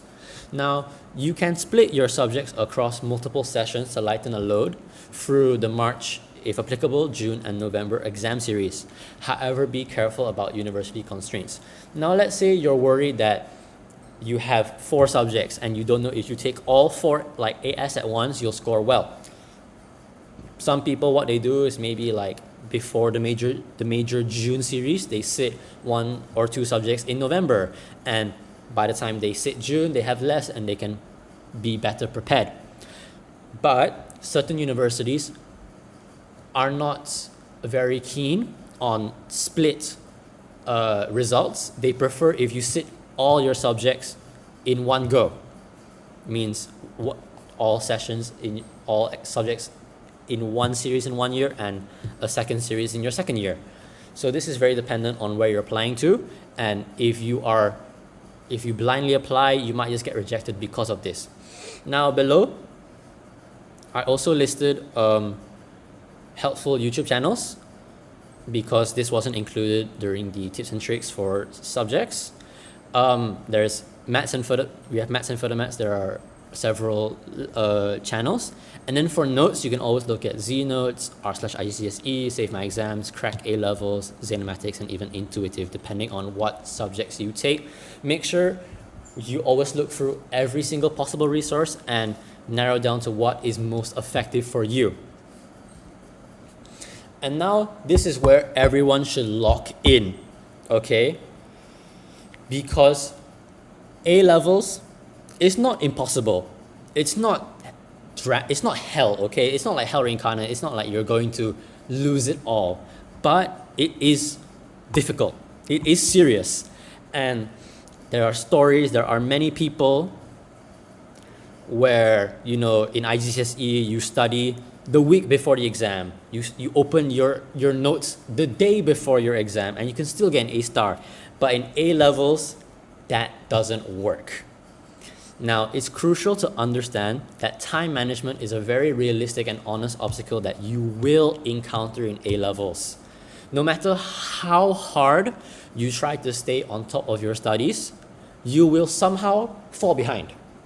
Because either the concept of having like, oh, I have 3 months until my exam. I'm fine, it's okay, I have 2 weeks. I can study tomorrow, you know, it's always tomorrow, tomorrow, tomorrow, never yesterday, right? Now, in IGCSE, one typically spends their entire year 10 and 11 learning and preparing for your IG exams. You have 2 whole years to sit one set of exams. However, in your A levels, a student would spend their year 12 and 13 respectively learning and preparing for a part of a 2-stage syllabus. The latter, A2, being longer and much more complex than the former. Now, as Felix said earlier, it's commonly stated that the syllabus of 1 A level is equivalent to 3 IGCSEs. This signifies how much you have to learn in A level. There's just so much to cover that you need to maximize the time from day one. Now, an A level student is given roughly 8 to 9 months to complete a stage, either AS or A2, of the syllabus for usually 3 to 4 different subjects, as well as understand thoroughly, revise constantly, and practice questions repeatedly in order to maximize the possibility of scoring well. Now, the reason I bolded maximize the possibility is because, genuinely speaking, no matter how, this is not to demotivate anyone, but no matter how much effort you put, especially in A levels, nothing is guaranteed. You could do 20 years worth of papers and that will not guarantee you to get an A star. It will give you the best likely chances possible, but nothing is guaranteed, especially in A levels with Cambridge or Edexcel across the exam boards, where your biggest your number one enemy is first yourself, because every self-destructive behavior, procrastination. Second is the examiner, because you could have walked out of an exam feeling perfect. It's like, I aced this. Everything that came out, I practiced in my past papers. I'm gonna get full marks. And then somehow you get a B. And you're like, what happened? And sometimes it does not go your way. So the real thing that you need to understand and emphasize in your A-level journey is that you always need to stay on top of your studies. As you saw in Arzhel and Felix talking about tips and tricks for sciences and humanities, the one thing that constantly came up was practice papers, start as early as possible. And that is the truth, because the more time you have, the better you are, the more you are prepared, and the more confidence you have walking into the exam. Don't think that just because you have 4 months left, you can slack for half of that and lock in for 2 months. Because maybe there have been stories on Reddit, people lock in 2 months before AS exams and they get straight A's. But then that confidence, that ego gets to their head and they try the same thing again in A2 and they fail miserably. And maybe they'll get B's, maybe they'll get C's. It's serious. Like, you need to really take this. You don't have to devote your life, you don't have to lose yourself to A levels, but don't for a second think that you are better than A levels, because somehow, some way, it will counter you. Now, we have been talking a lot about AS results, A2 results, and Arzhel even mentioned UMS and carry forward at the beginning of this presentation. Now, what does it mean to carry forward? A lot of students coming into A-level or even in A2 sitting exams don't understand what carry forward marks are. So, Cambridge AS level results can be carried forward to contribute towards a full A-level twice between 13 months of taking the exam. So for example, if you set your AS exams in June of 2026, you can carry forward your AS results to the November 2026 and or March 2027 and or June 2027 exam series. What this means is that technically you can resit you can resit A2 twice using the same results if it is in the period of 13 months. However, if you sat your AS exams in March 2026, you can only carry forward your AS results to the November 2026 and or March 2027 exam series only. The reason why you cannot carry forward it to June is because everyone who sits exams in the March series, you will get your results in mid to late May, right? I think this year the March results came out May 21st. Because of this is already like halfway through the June session. So it is impossible to register as papers have already been sat. So this is very important to understand if you are living in India and you're in a school or you're doing it private, when and how you can sit your exams. If you are sitting in March, you are only limited to 2 sessions. If you sit in June or November, you can sit in all 3 if applicable. And now we have the precarious nature of resitting. In IGCSE, people don't resit because unless you failed or you didn't score well and you need a scholarship or you need the result for university, people don't resit because it's IGCSE. But in A levels, a lot of people resit. Resitting is very common. Now, and people could resit for multiple reasons. They could resit because they failed. They could resit because they got a C. They could resit because they got an A and they want to be more confident in maintaining the A or getting A star. Because the thing is, in A levels compared to IGCSE, where let's say you got an 80, you got a boundary A, it's an A and nothing can change that. But if you get a boundary A in your AS exams and you sit A2, you will require more marks in A2 than your AS to maintain the A. There have been countless examples and stories online, people getting an A in their AS and dropping to a B, dropping to a C in A2 because the threshold is high. You need a lot more marks or simply the paper did not go your way. So I want to sort of destigmatize resitting. Resitting is not a bad thing. Like resitting AS, like if you want to do better, if you're afraid that you can't maintain, you can't pull it out for A2, resitting is not a bad thing. It can help you, and especially as Felix said, not all universities really mind resitting your AS because it's not the full A level. Now, there are 3 ways you can resit exams. First is resitting your exams standalone. This scenario follows a similar fashion as to if you sat AS for the first time. A typical example is candidates resitting AS in the November series ahead of the major June. So let's say you sat AS in June 2026 and you're not happy with your results or you want to score better or you're scared you can't pull it up. What you can do is you can register for November 2026, resit your AS, and then use those results for your June, for your following June, your A2. Another way is the best of both assessment. Now, this is when candidates take the full A level, both AS and A2 components in the current series and have already taken AS level in a previous series.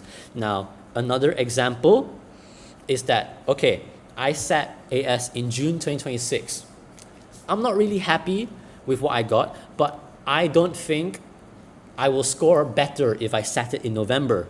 So what people can do, an option, is the following June in 2027, you, alongside sitting your A2 components, you resit AS. So for certain, like if sciences, you'd do all 5 papers, the composite, other subjects you sit 4, and best of both assessment is when you register for your A2 exams and your AS resits, you can also include your AS marks from last year.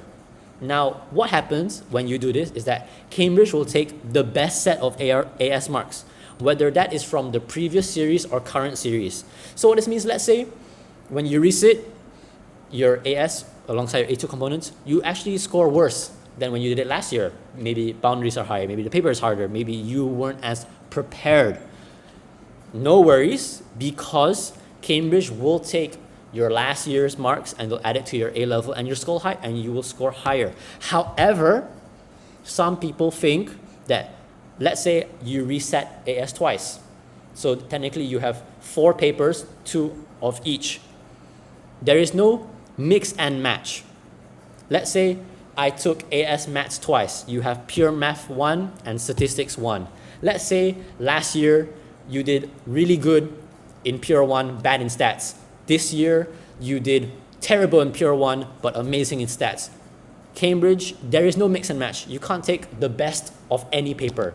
Cambridge will only take the better AS mark in total, inclusive of both papers. It will not take your best. They don't like you that much. They want your money, right? So you have to make sure that you are always consistent. And that's the big thing about A levels. You have to stay consistent. And now, the last way to resit is by resitting your A2 exams only. Now, a very common question online is people who have finished their A2 exams and they didn't do well. They scored better in AS and then A2 they somehow fumbled.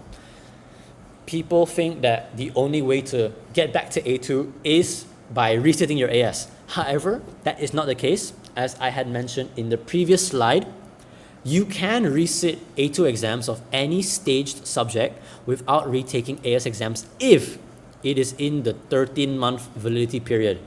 Meaning such, example, if you sat AS in June, and let's say you sit A2 in November, you didn't score well, you can instead reuse your AS results for the March or June series. And in that way, you don't have to resit. You don't have to resit AS, and you can lessen any stress. However, I mentioned specifically any staged subject.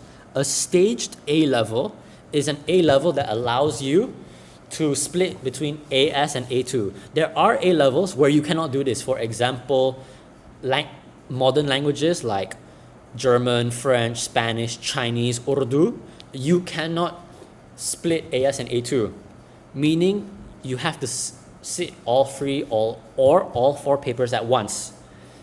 First, let's say you did good in your paper 3, paper 4, which is considered A2, you cannot resit those papers alone. You have to redo the entire A level. So resitting A2 exams only applies to staged A levels, subjects that you can split between AS and A2. And that is the end of the main presentation. And we will now go on to our different experiences doing A levels.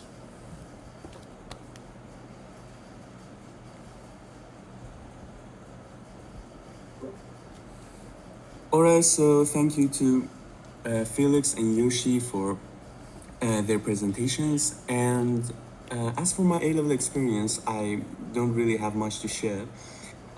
Just saying that my A-level journey was a bit of a mess because first I wanted to go for AI engineering, so I took the 3 lessons: physics, mathematics, and computer science being from Cambridge board. However, after the end of the AS year, I decided that, I like mathematics more, and I don't really want to go for computer stuff that much either, like going deep into computer stuff. I want to do something more mathematically available. So I dropped CS because even now I don't really like the Cambridge board. And I took further mathematics. I did mathematics, further mathematics, and physics. this A2 year results pending, and I had to self-study further mathematics myself in 1 year, the whole syllabus, but it was fine. It was a fun experience, mainly because I only had 3 A-levels. I didn't have to worry a lot about other stuff. There are people out there who have 5 A-levels, who are aiming for top universities in the world. And I mean, handling A-levels is all dependent on you, on how you can handle it, how good you're coping with the system. 50% or I can say 60% of doing A-levels is you being very much fluent and know how to deal with the knowledge, and 40% to 30% of it is how you cope with the board itself, how you cope with the A-level system itself. Because as I mentioned earlier, the keywords, the past papers, the formats, the styles, they are mostly the same. And how much you practice and how you practice is a key feature on the grades that you're gonna get in the future. And yeah, I don't have anything more to add, so yeah, thank you.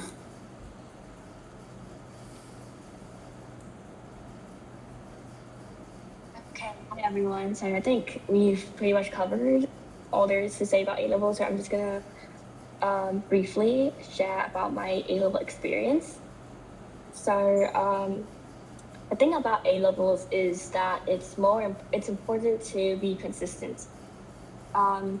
Yeah, like on Reddit, like Yoshie mentioned earlier, you may see some academic comeback stories about like how they just grinded like 1 month or like 2 months before exams and they managed to get good grades. But like that's also like quite risky, and also like, you know, it's risky, and it's also like, well, it's just more pressure than like needed, right? Because like you can just be consistent from the start. Just be consistent with like past papers, with revision, and A-levels is not that impossible, you know, like A-levels is very doable if you're consistent from the start. But of course, like there are going to be times where you lag behind, where you fall behind in schoolwork. That's a very common thing. Like, you know, everyone has experienced that. And the important thing is like just, you know, not to give up, to keep going. During my A-levels, so I did literature, and literature was like my strongest subject in IGCSE. And when I first started A-level literature, so yeah, my first 6 months, I was kind of stuck at like this sort of like this like bad mark, this bad grade, and I felt very hopeless. But you know, like over time, like after like getting feedback from teachers and like fixing accordingly, I was able to improve and well eventually get to my like desired marks. So that is just to say, like, you know, it's very normal for you to like enter A-levels and discover that like, oh, not discover, but like kind of feel that you might not be as good in a subject that you thought you were really good at. That's very normal in A-levels. So yeah, that's something that probably a lot of people has experienced. The important thing is just, you know, to keep going, not give up, and also yeah, be very consistent with your past paper practice.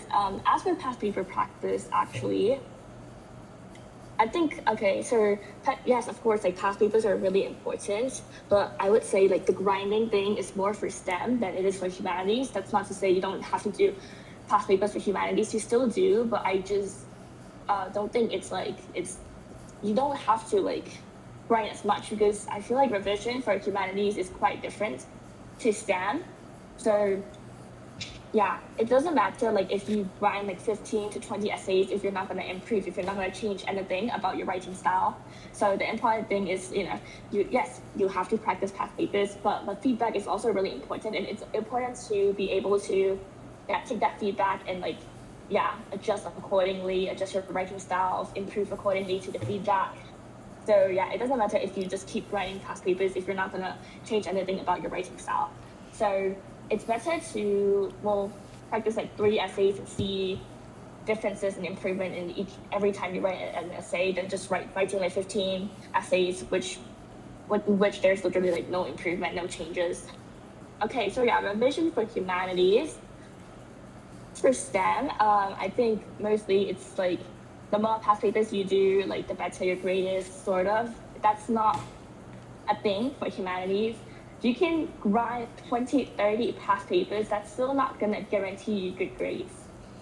Humanities is quite subjective.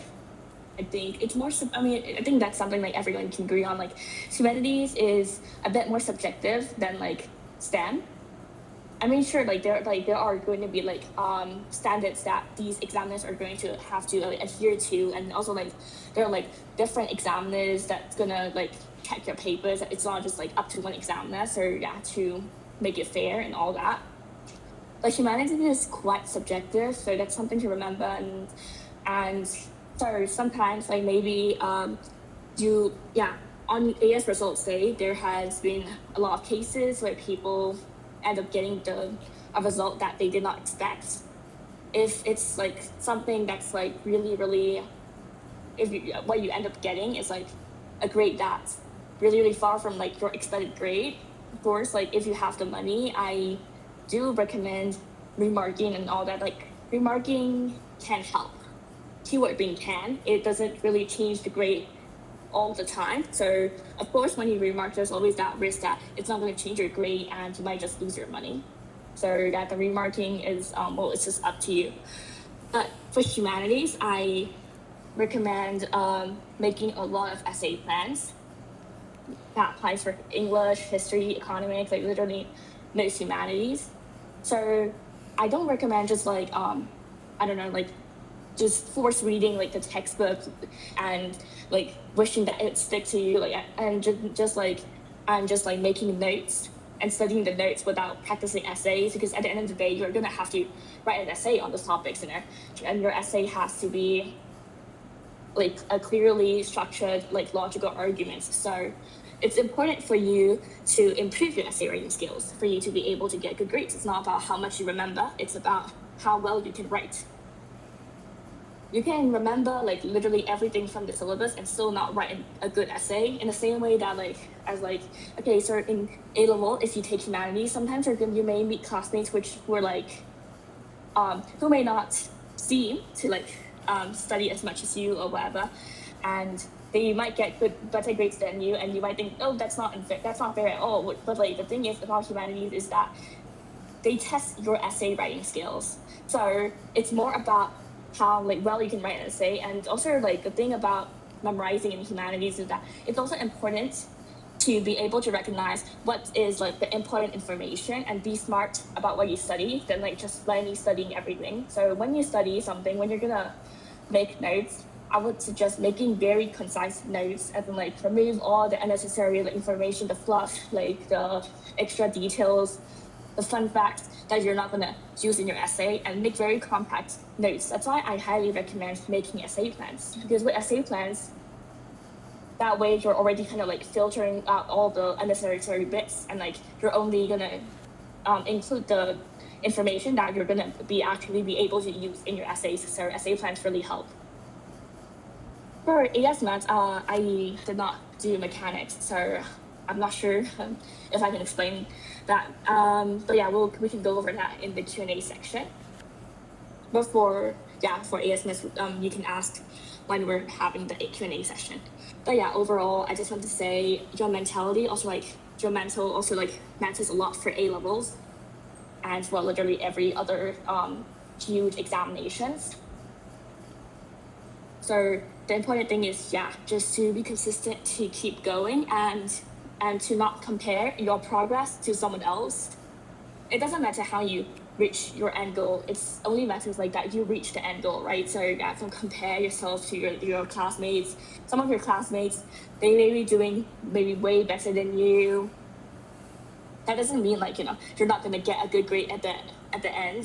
For me personally, for history, history was in school marks, history was the one subject that I think I did the worst in. I kept getting C's and D's and E's, and even the mock before the exam, I got a D, so I was just praying that I can get a B in the actual exam.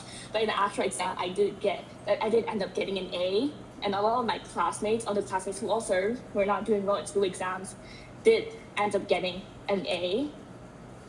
So it just goes to show, like, mocks don't mean everything. Although I will say that this applies more for humanities than for sciences, because again, humanities is quite subjective. So if your teacher is not like a good marker, if your teacher is not a reliable marker, then like your grades might be lower than it should actually be. So there's that. For STEM, though, I can't say for STEM because I did not take STEM. So yeah, for humanities, it's not about how many past papers you do. Actually, I would recommend practicing essays, and practicing essays are quite time consuming, and sometimes you might be lazy to do that. And yeah, creating essay plans, essay banks, I would suggest prioritizing that over just like rereading the textbook over and over, because that's not going to help you do anything. That's a very passive revision form. So yeah, basically just be consistent from the start. And yeah, consistency obviously like beats motivation. It's better to be consistent throughout your A levels than just random bursts of like motivation. So revise your subjects like weekly, and maybe set internal deadlines for yourself, like by this week I'm gonna finish doing this, I'm gonna finish doing that. And if you're consistent from the start, eventually you'll see the fruits of your effort and you will be able to get the grades you desire. And yeah, I think that's pretty much it for me. Yoshie. Okay. Hi everyone, once more. So my experience, I would say, was pretty rocky. I think I had a very unconventional and unorthodox way into A-levels, in the sense that I never took any of my A-level subjects in GCSE because my school didn't offer it. All my worst grades in GCSE were humanities.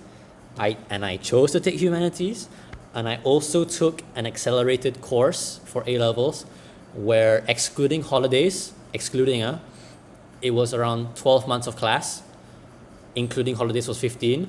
So I did A-levels in a year, and it kind of ruined me mentally. And as well as, I think the main part about A-levels is, I had many classmates who didn't do extracurriculars. They only focused on studies, which is what you can do, or you might have to do extracurriculars if you're aiming high. And a big thing about what's so stressful is not just the subject itself, but everything else going on in your life, right? Your extracurriculars, anything outside of school, family, health, life. And to me, I'll give my honest experience. For my first term results, I got an A, an E, and a UG, which was history. And I kept getting UG in history up until my mocks, which was in late March, and my exams were in May. And a lot of people in such situation would give up, right? It's like, I'm not gonna score well, I'm gonna fail. And I had the same thought too. I was like, I can't do this, I'm not gonna put it off. When I sat my history paper 1, my AS paper 1, I didn't finish it, and I was stumped. I cried. I was like, I'm cooked. Wallahi, I'm bombakla. I'm doomed. And then I was like, you know what? Let's just still try. And in the end, I got an A in AS because ball. So with A-levels, no matter how hard it is, no matter what the hell is going on in your life, you gotta just like chug it through. You gotta lock in, right? Because as Felix just said, it's all a mindset. It's the mentality. You gotta want it. You gotta work for it. And even if you're doing bad in exams, this can also apply to STEM. This can also apply to maths. It can apply to all subjects. Even if you're doing bad, the most important thing is identifying where you're going wrong, why are you losing so many marks, and working on that. For example, I ended up with a C in my literature mocks for AS, again March, and my first paper was in April. So what I did is I wrote 15 essays in the span of a week and gave it all to my teacher, and there was improvement throughout writing all those 15 essays. Now, I would say that I have very toxic methods because writing 15 essays in a single week is crazy, but find out what works for you, right? And no matter what happens, no matter how hard or bad it gets, no matter if you can't juggle your academics, you can't juggle your extracurriculars, you can always pull through, because no matter how elongated the tunnel is, there is always an end, and there will be light at the end of that tunnel, right?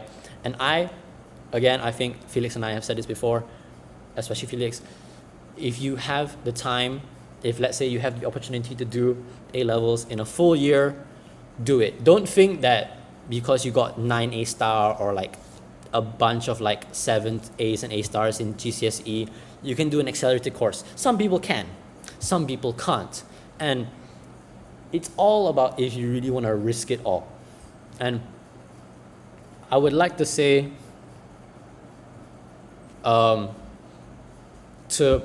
ball, you have to be all in, right? You have to, as I said before, don't lose yourself, but put in the most of your effort, because a lot of the time, your results are a direct reflection of your efforts. If you did a lot, you will be rewarded. Sometimes it doesn't work, most of the time it does, and that's just all up to the examiners.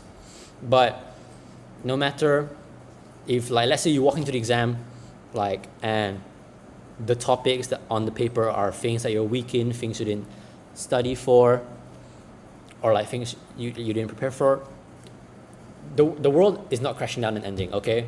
You're not gonna die. Just do what you can, do the best of your ability, pull out anything from your magical drawer of information and knowledge, and write. And finish the paper. Do never, ever give up. Never give up in A-levels. No matter how hard it gets, okay? I've said this maybe 5 million times. No matter how hard it gets, don't give up. Because I think I said earlier, don't think you're better than A-levels. That is like a, how do I say this? Like ego. Don't think you're bigger than A-levels. But don't let A-levels tear you apart. You gotta be firm. You have to have a good mindset. And you have to be hardworking. If you want good results, you should work for it, no matter the situation. And also, don't be afraid to try new things. Like, let's say in A-levels, you're gonna take subjects you never took in GCSE, and you're like, what if I can't do it? You never know if you don't try, okay? Maybe, and like you're stumped in academics, but you see this like club and society that you really want to join and you find it interesting. If you have the time, try it out. Don't self-sabotage, but also don't be afraid to try new things, because A-levels is a prominent opportunity to do that, because whatever you learn and whatever you do in A-levels, in and outside of your class, you can weaponize it for your university applications. You know, your personal statement or your common app, your supplementals, whatever you're applying, you can talk about whatever you learned and gained from anything. You could even talk about stuff that you didn't even like is irrelevant to academics. But if it works and it, you spark a great essay, it helps you get into uni.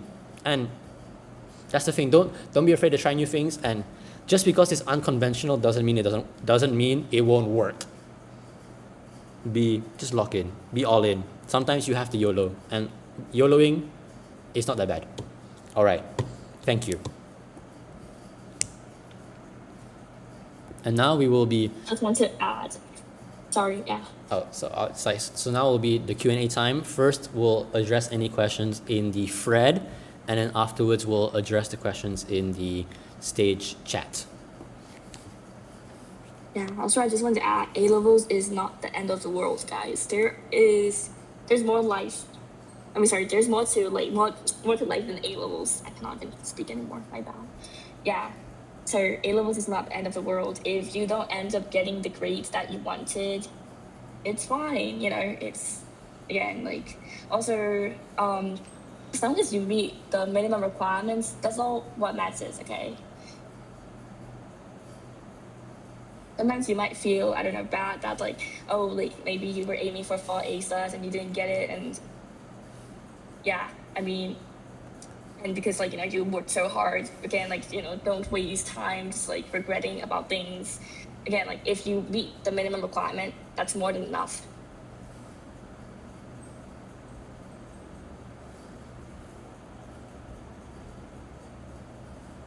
That's true, Machine. That's true. We don't realize that life is in A levels until we get it done. And it's there's more to life than A levels.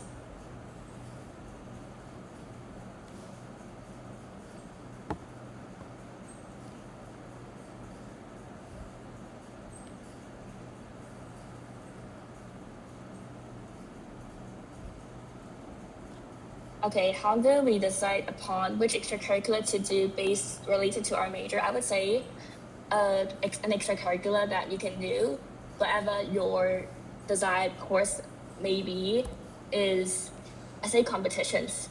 You can always do essay competitions. There is John Locke, and there are categories for basically every course. So yeah, you can always do John Locke, and there are also other essay competitions. And if you're going to STEM, you can't go wrong with maths competitions, maths Olympiads. If you can get on a national team, yeah, go for it. And that's not true. You must take 4 subjects in A levels to get into prestigious universities. For the UK, at least, I'm not gonna speak for Asian unis, because Asian unis tend to have higher requirements. But for the UK, 3 is okay. I mean, I guess it depends on the course. I have heard that some courses in Oxbridge may require you to take 4, and I think that's more STEM than humanities. So yeah, look into the course. But 3 is more than enough, because 3 is the minimum requirement for UK universities.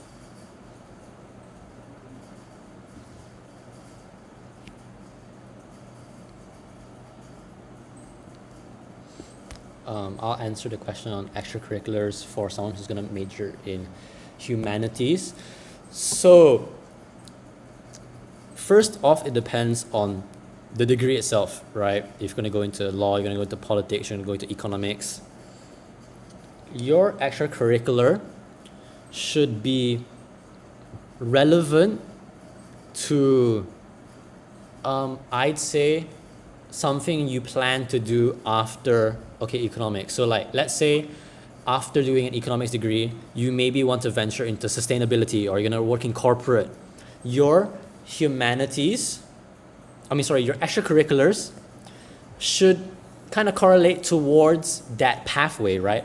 Or let's say the universities you're applying to, they have specific modules for the environment or financial economics, or they work on history and economics. If you have extracurriculars that kind of maybe projects, or you wrote you and your friends did a research paper together and you published it somewhere, you can talk about that. That is an extracurricular that and let's say your research paper was on sustainability, and in your personal statement or for degree, you're trying to look into getting into sustainability. So that would help so much, because universities, not all your extracurriculars have to be related to your degree, right? You could do, example, let's say you're applying to economics, you could do internships. Internships are a very big thing. You could do an internship for law, you could do an internship for management, things like this. It doesn't have to be directly related to your course. It can be within the scope of it, different fields.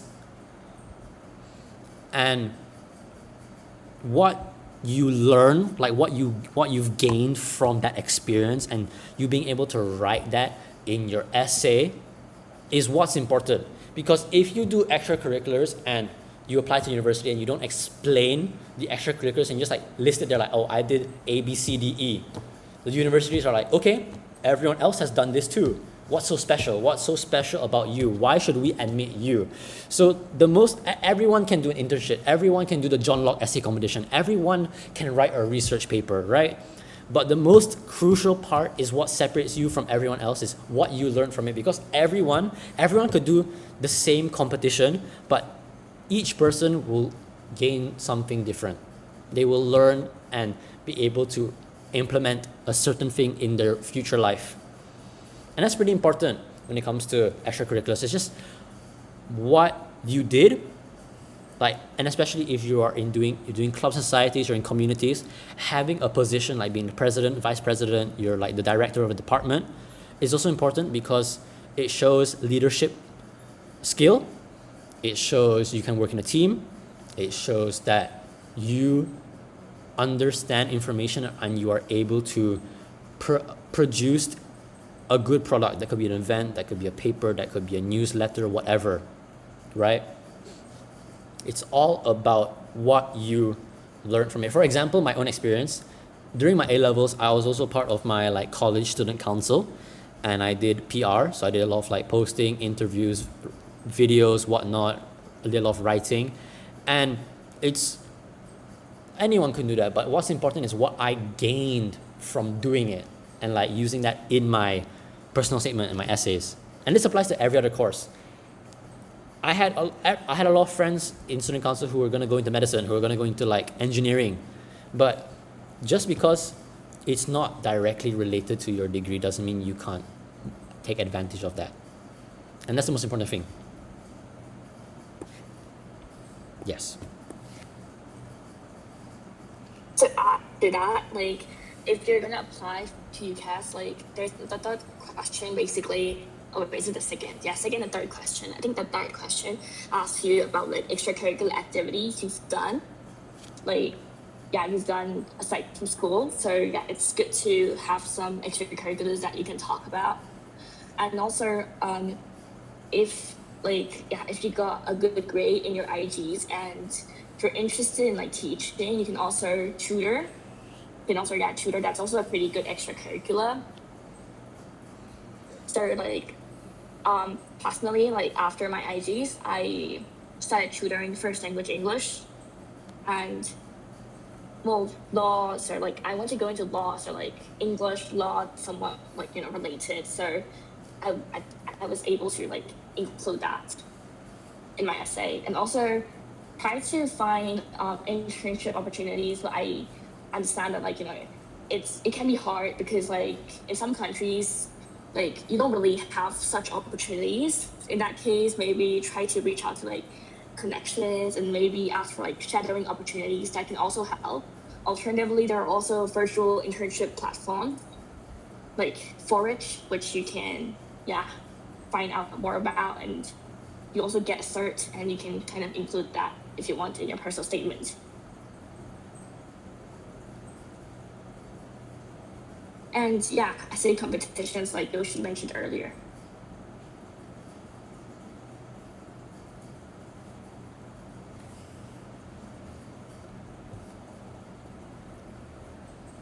Oh, also, if you play an instrument, or if you play a sport, or if you dance, or do ballet, those are all things that counts. If you've been doing this for a long time, I think you can talk about the transferable skills that you've gained, and you can relate it back to your course, because whatever you do, you're going to gain a lot of transferable skills, which you can relate back to your course.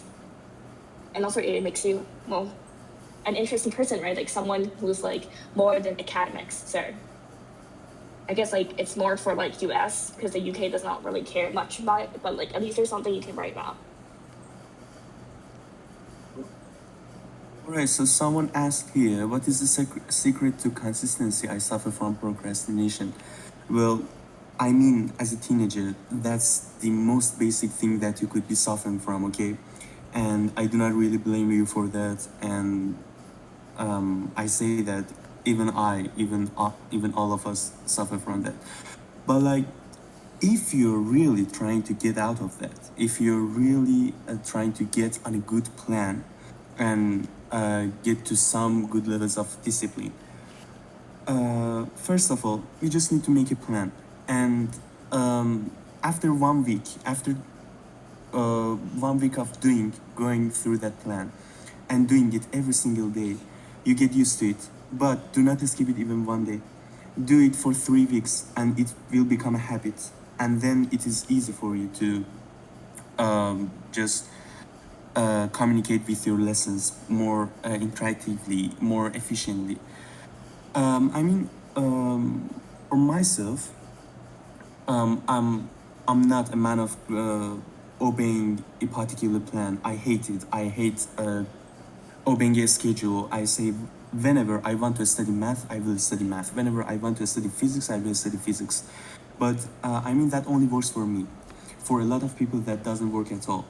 And that's completely understandable. If you can stick to a plan, do it. And write down your goals, stick it to the wall, stick it to, I don't know, a board, whatever, wherever that you can see it every single day when you when you get up in the morning, when you want to go to sleep at night. So your goal is always in front of you and you can see.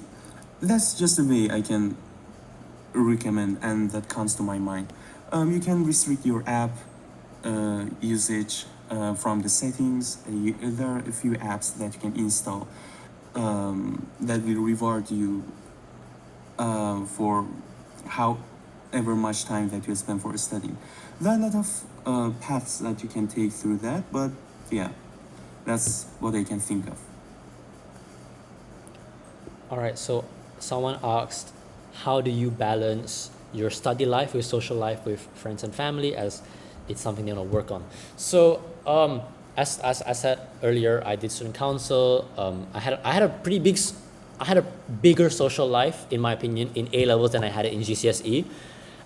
But a big way to balance study life and like your leisure is by setting how many, like let's say you have an extra, like after classes, after school, you have 8 hours of free time until like you sleep, right? So let's say you say like, okay, like for 4 hours I'm gonna study for my A levels. You can pick which subjects, or you can do a mix, and the other 4 you spend it talking to friends, with your spending time with your family. And let's say that your friends want to go out, you're gonna go to a mall, you're gonna go somewhere, you're gonna go driving, and that's gonna take a big chunk of the rest of the day. That's okay. Like, don't cancel plans all for studies, because I did that a lot, especially last year when I was in A levels. I canceled so many of my plans, even out of exam season. But that's not always so good. It's important if you're able to go out, but coming back home, you're still able to do at least an hour or two of studying, an hour, even just an hour of practice. That helps with your discipline, as Arzhel was emphasizing on, for not procrastinating, right? It helps a lot. It's a big advantage if you go to school or if you go to a college and your school or like your area is still open after classes. Like for me, I went to a very big college, so our library was open until 3 in the morning. So a lot of my friends stayed back after class to study. So a lot of us, we'd study together, or we'd go for dinner together and we chat and laugh. And that's a great way to stay connected to your friends and also keep you grounded, because you spend a lot of your time doing A levels, but A levels isn't your life. And another thing is also, okay, if it's during, let's say, if it's during exam season, if your exams are in May, from like March, like mid-March onwards, you should lock in, you shouldn't be going out so much, but don't keep yourself in your room every day, all day. Still go out, go for a walk, text your friends, call them, like play games with each other, not crazy games, but just like normal games on the web, or like Roblox, whatever, right? Something that keeps you interactive. And also, let's say it's Monday and your friends are like, let's play games together on Wednesday. You would be excited for that, and that keeps you happy, and it's a great way of staying motivated during your A levels. And I hope that answered your question. Also, another thoughts on prepping for scholarship opportunities. Definitely, like, I would say scholarship opportunities come more after your AS results, in my opinion, because your AS results your AS results directly reflect what you can score in your A2, right? And what you will realistically score. So, especially like example, the summer break after your AS exams, you should already start looking into scholarship opportunities, not just for the university itself, but external organizations. Maybe in your country, there are private banks that have scholarships, maybe the government, maybe charities, maybe any foundations, they offer scholarships to send students abroad or to send students to local universities. You should look into that. And prepping for it is, I would say, look, if it's like university scholarships, it's by merit and extracurricular. So that's as if you're applying to university itself. But if it's external scholarships like banks and whatnot, you should look into what that company does for like, or what the company functions as. Like if it's a bank or if it's like a foundation, like they work in sustainability or they work with children, you should like try and focus on opportunities that relate to what those external organizations do and function as, because that will increase your chances of getting those scholarships, right? But for the university merit scholarships, there's nothing much you can do. It's all on your results and maybe extracurriculars, but mainly results. Like I've seen people, like example, like even in the UK, like you get straight A star, and it's all just based on especially your personal statement as well. I think for merit scholarships, you do additional essays, and that's where you focus most on. Obviously, they're gonna ask you like, why should we give you this money? Like, why do you need this aid? And I guess prepare what you would write. Right, you write drafts. And it is for external organizations. Focus on what they do for a living, and work on that. Like use that to your advantage. Yes, I hope that answered your question. If not, you can ask a follow-up. Just to add about like the scholarship question, it's never too early to start preparing for scholarship. Like I know a lot of people who start like preparing from like grade 7, so like that's not to scare you, just to say that it's never really too early to start preparing for scholarship. And also it matters, like the scholarship matters. Like for example, some scholarships, it's just like the grades. It's mostly your grades. As long as you get good grades, like straight A stars. If you are someone who have like 4 straight A stars or like 5 straight A stars, I would recommend looking into Asian universities, because a lot of them are just like, yeah, it's more about grades. Like I know HKU has like a scholarship for like 5 A stars, so yeah, it's like, I'm pretty sure it's automatic. And also like the HKU entrance scholarship, I think if you have 4 A stars, that's like an automatic scholarship. So as long as you meet that 4 A star predicted, you will get it. So yeah, you can look into Asian unis for that. It's not just Asian unis, and also like a lot of Australian unis, it's just merit based. So those are, I guess, in a way easier. Like I mean, if you're someone like who can get those grades, it's easier. But there are a lot of like, there are other scholarships, of course, that looks at like leadership, leadership, like, and like extracurriculars and all that, which are I would say it's a bit maybe like more competitive in a way. For UK universities, a lot of them have like automatic scholarships. Like for example, Newcastle. I applied to Newcastle and I got accepted, and I was offered an automatic scholarship of 7K per year without like further application, and that's an automatic one. And like all of my friends who applied to Newcastle got it too, and I think they just really gave it like pretty easily. I don't think there's like much assessment on that. So yeah, there are also automatic scholarships. And there are also, actually UK universities have a lot of scholarships that you can look into. Some are country specific, some are faculty specific. For those, you may have to submit like an additional application. So yeah, like Yoshie mentioned earlier, essays. So yeah, essays are what sets you apart from like the other candidates, because like the unis already have your grades and everything, all that. Because when you like submit an application, they already have that. But like the essays are them getting to know you more as a person, and that's where like you can stand out. And Krishna, I think you said, how do we distinguish our ECAs? So about that, I'm gonna be honest, I don't think anyone knows like what ECAs get you to like as like this like top uni. I feel like UK unis are easier to predict in a way. Like for like G5, okay, Oxford is like unpredictable, but for G5, I think like it's more like predictable in a way. Like for UCL, I think UCL is like just to be like the easiest out of like the G5 to get into if you have the grades and the money. So, but for like IVs, I don't think there's this like specific extracurricular you have to do to like get into IVs. And yeah, like you said, millions do John Locke, but like not millions get like shortlisted or like high commendations. So it's not just doing them. You could also go for like, winning them. That will help you stand out. But just because you win those competitions doesn't mean you're gonna get into the IVs. So in short, I don't think we can tell you what will help you get into IVs, but basically just do what you're interested in, I suppose.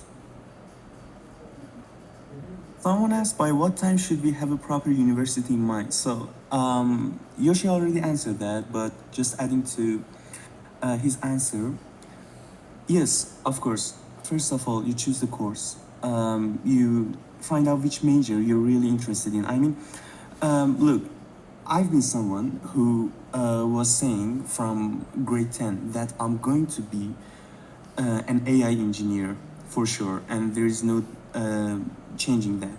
And in the middle of year 12, I decided to go for electronics. And I'm not gonna say it's a completely different path, but it's a rather different path. So please make sure of what you're gonna study first. I mean, I had a teacher, my teacher was so influential to me that he took me from the CS path to the mathematics path, to the mathematics and physics path. So make sure of your interests first, and also make sure the country that you're applying to, for example, if you're applying to United States, you're gonna be having a solid idea of what course you're gonna be doing in what uni from the start of your A2 year. Alright, so you can do the SAT, you can do all of the exams, then you can submit your results and submit the university application. However, like for me, some other countries have later deadlines, so you have more chance for thinking, you have more time for thinking what you're gonna do, which university you're gonna do, and what course you're gonna do. And yeah, that's what I wanted to add. It really depends on the country that you're going to go to, if it's in Asia, if it's in Europe, if it's in North America, and also your interests. Yeah.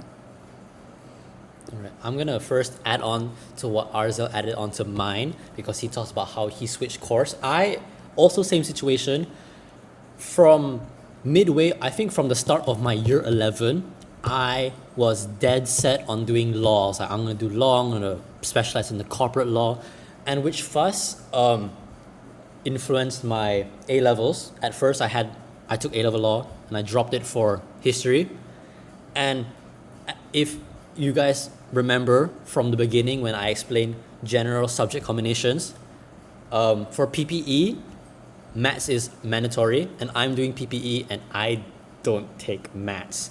So what happened is that since year 11, which was 2023, so for 3 whole years, I was dead set I was gonna do law. I'm like, okay, I'm gonna do law, and only after I finished my A levels last November, I decided I'm not gonna pursue law anymore. I'm gonna do politics and economics. And to me, a main factor was scholarships and how my A levels influenced me. But this kind of just adds that it's never too late as long as you take the appropriate subjects. And thankfully, the university I'll be going to doesn't require A level maths, so I'm good. But this is like to add on Rise doubts. Like it doesn't matter how long you take to figure it out, because at the end of the day you will, and maybe it's too late to do a gap year, but like you will get into university no matter what, right? And I mean I switched course after I finished A levels, which is terribly late, but that's still fine because I'm gonna go to university in September, and I'm going to be doing this new course that I want to do. And now, Demi King's question on is it highly unrealistic to aim for prestigious universities and safer to go for safety, quote unquote, safeties, which are universities with higher acceptance rates. It depends on where you're applying to. Like for example, UK UCAS, you have 5 slots, right? You have 5 spots for universities. A lot of people, they tend to do 3 desired, means 3 top unis, and 2 safeties, like meaning that you're dead set on going to the UK, and you have these 2 universities. For example, like top universities could be Imperial, LSE, Durham, Cambridge, Oxford, and your safeties could be Birmingham, Liverpool, Newcastle, Sheffield, such and like Nottingham, such and such, depending on the course.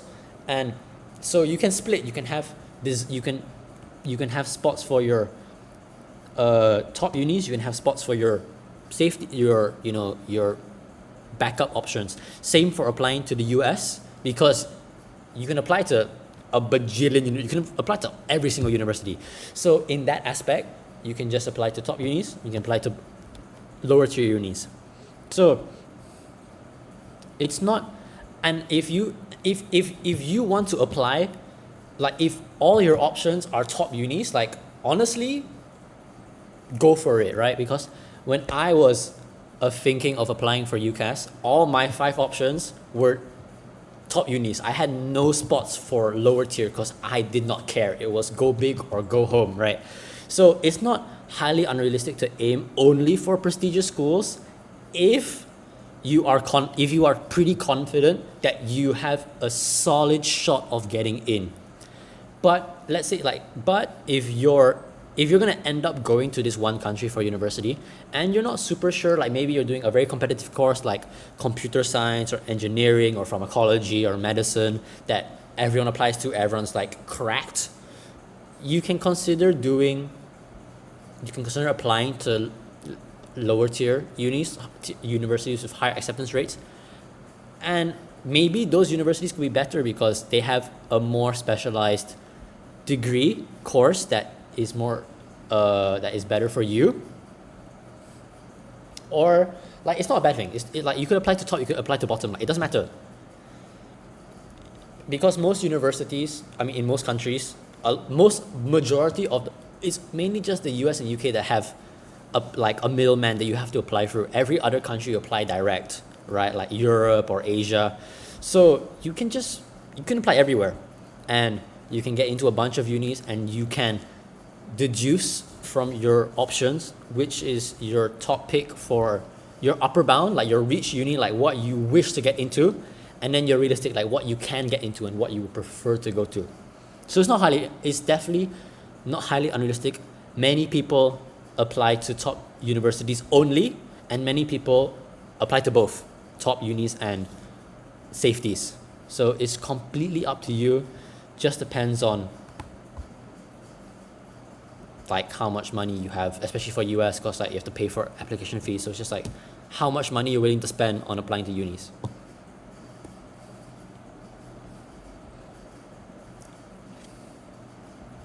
Just to add on about like figuring out your course, I think the US unis have an advantage in a way. It's like the first year. Okay, the reason why the US is like 4 years compared to the UK's 3-year program is because the first year is kind of like, if I'm not mistaken, like general education, kind of like liberal arts education, and you don't actually declare your concentration or your major until like your 2nd year.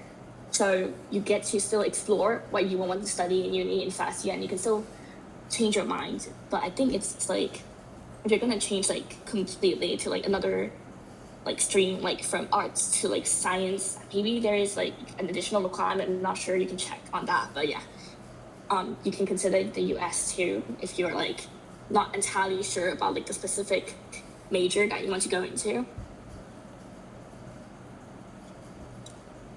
Alright, so I'm gonna be answering this one question, and then I need to leave because of my laptop charge.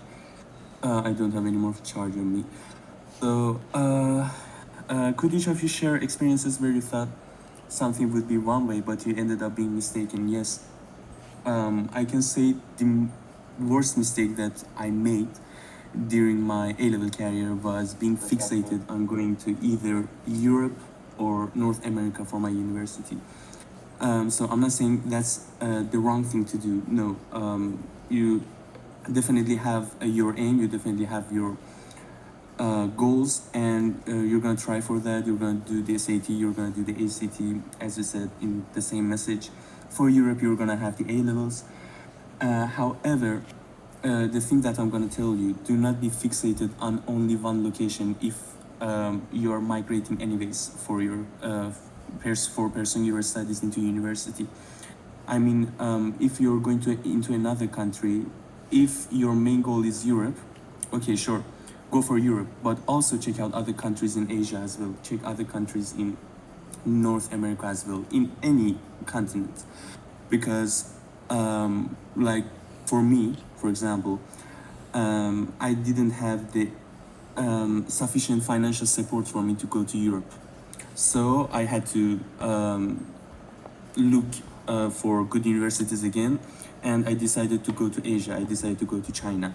Okay, so that's how it works. Being fixated on one thing and not being open to other things can be, I can say, a deadly mistake for a high schooler. It can be in any way. I just made an example of my university choices. It can be for anything. Yeah, so I'm gonna be saying goodbye here. Thank you, Yoshie. Thank you, Felix, for your presentations. It was a great session, everyone. I hope we could have covered the enough content that could make you make more solid decisions in every aspect of your A-levels. Bye, Arzhel. Thank you. Bye, thank you. So I just add about like what Arzhel said earlier. I also faced the same situation because for me, I always thought I was going either the US or the UK, and like while I was like doing my AS, my country got banned from the US, which was still fine for me because I wanted to go to the UK, but then this year I already got my offers and I was already mentally prepared to go to the UK when the UK announced a visa ban on my country. So yeah, it was quite hard for me to like, yeah, deal with that. But like, that's why it's important to have more than like one or like two options, because my biggest mistake was that I just applied to the UK because I was that sure that I was just gonna go to the UK, and I already got the offers and I was set to go. But now I'm sort of forced to take a gap year because, well, I did not have backups, and that's a huge mistake that you can make as a high schooler. You should always have backups, even if you're like super sure you just want to go to this one country.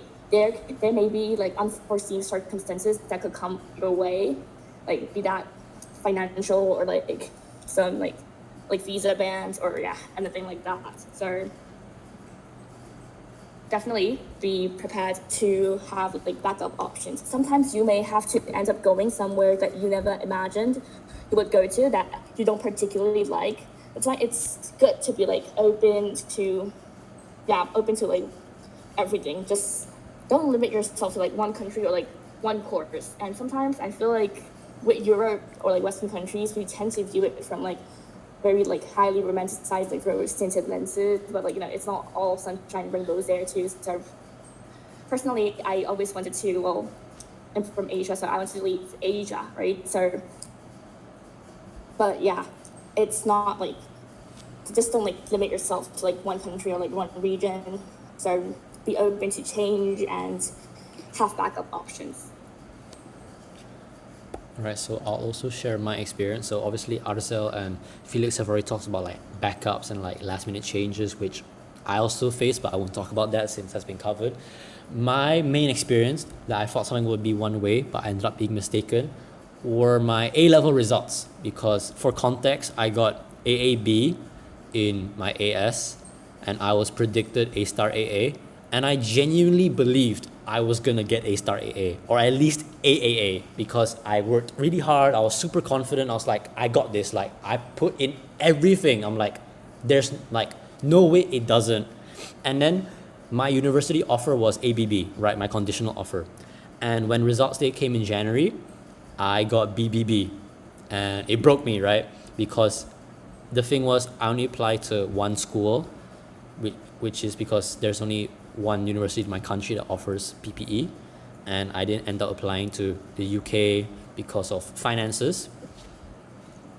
So definitely like backup. I mean, not, it's like more of like not backup, but it's like have a plan B, plan C, plan D. It's not just like, oh, different venues for university, like different countries, but it's more of like, what if everything goes wrong? What will you do? Because when I got my results, I had no idea what the hell I was gonna do.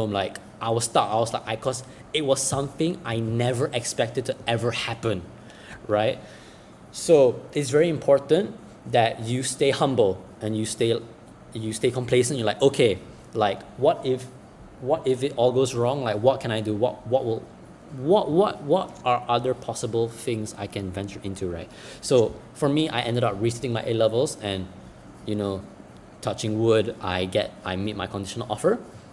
But that's something I definitely was mistaken for, was thinking that just because I put in so much effort for AS and I did well, and I put in so much effort for my A2, I thought I would do better, and I somehow did worse. But like, it happens, life strikes you in very different ways. And also another thing was, I took literature in A-levels because I wanted to get exempted from IELTS for like UK, but I found out that you might still have to sit IELTS for visa, so that was kind of pointless. And so you should always like double check everything, no matter what. Always have, like, it's not just like backups, but like make sure that what you're gonna do is valid, and like there are no like holes that you can fall into unexpectedly. And then to answer Locke's question on would it be good to do for the maths in year 13, honestly, I mean, to be honest, in my school, students sat AS maths and further maths at the same time, and then A2 maths and further maths at the same time. Like, it's fine. It's okay to do further maths in your year 13 alongside maths. Like, there's no problem with that. It's just that you have to learn all of like the A-level maths syllabus before you start AS further maths content, because you need to know it. So certain schools, as Felix is saying, like you either like they speed run maths and then you start further maths, or other schools you sit the whole A-level maths in your year 13 and then you sit all of further maths in all of A-level maths in year 12 and all of A-level further maths in year 13, which is just like, if you're going to a school, you might have to follow their system unless you want to choose not to, but it's fine to do further maths alongside maths. There's no problem with it as long as you're properly prepared. Do students who take IB, Langlit, SL write IELTS and TOEFLs? It depends on it depends on the university. Like, if we're talking mainly the UK, SL might not get exempted, because the thing is, right, I took A-level literature. I had GCSE first language English, but because I'm a citizen of a country where English is not the first language, you might have to sit an additional test to prove your English, even though you've sat English academically. US Ivies, also dependent, they will probably have a page where they talk about English requirements, because the US, again, is the country, like the country's language is English. So fully depends. For US Bs, I have heard that like if you can prove that you've been attending at like a school that uses English as like the medium of instruction for like a certain number of years, you can be exempted, so you can do that. But also like IELTS are like pretty easy, guys. So like I feel like that could like getting your school to like write that could be like a more complicated process. I mean, it depends on like how your school is than just like taking the IELTS. And like for UK too, one of my friends, like she also took literature and she said the school did exempt her from having to take IELTS. But I'm not sure because I've also heard like contradictory things, like some people still had to take IELTS. So again, like just to avoid all like the confusion, like if you don't mind taking the IELTS, like it's really pretty easy. Like if you finish IG first language, actually it should be like a piece of cake. Even ESL, like it should be pretty easy. So for you find the requirements in the uni website, and sometimes some uni websites can be pretty vague. So email the unis themselves.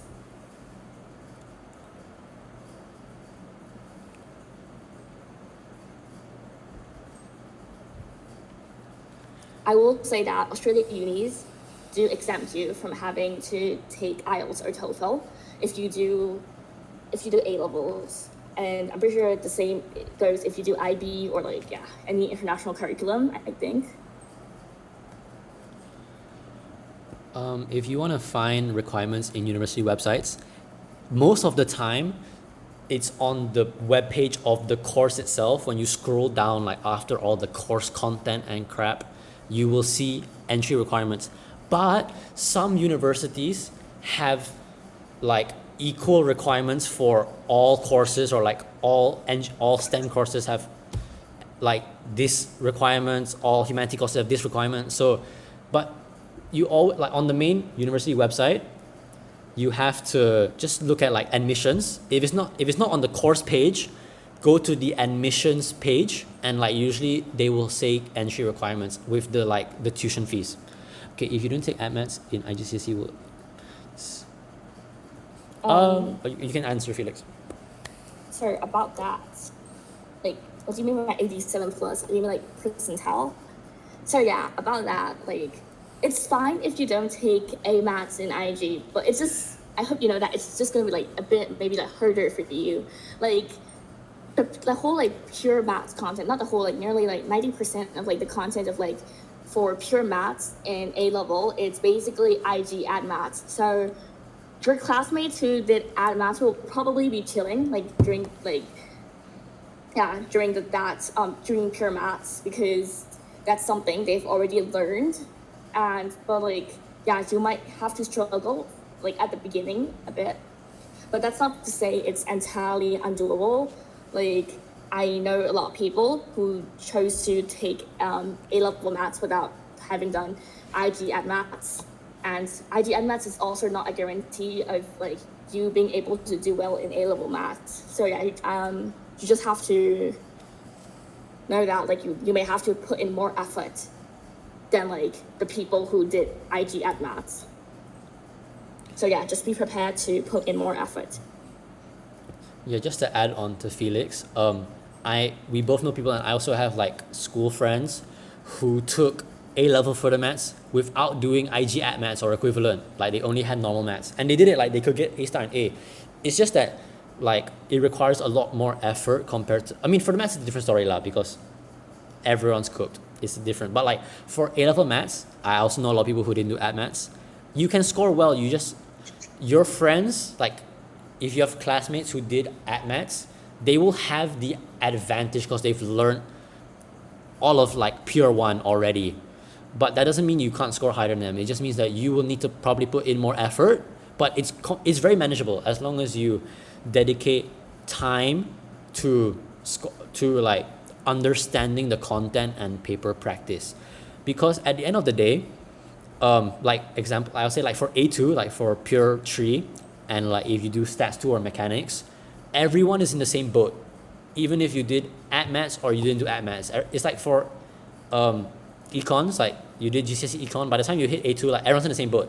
So it's only AS that people somehow get a head start, but you can definitely pull up. It's just that you have to put in more effort, and that's what it takes.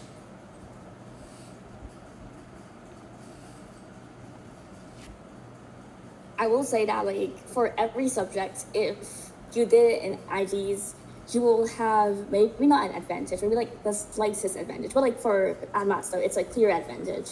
But like for other subjects like literature, history, you will have a slight advantage, as in like you know what the subject is about. You're kind of used to like what is being tested.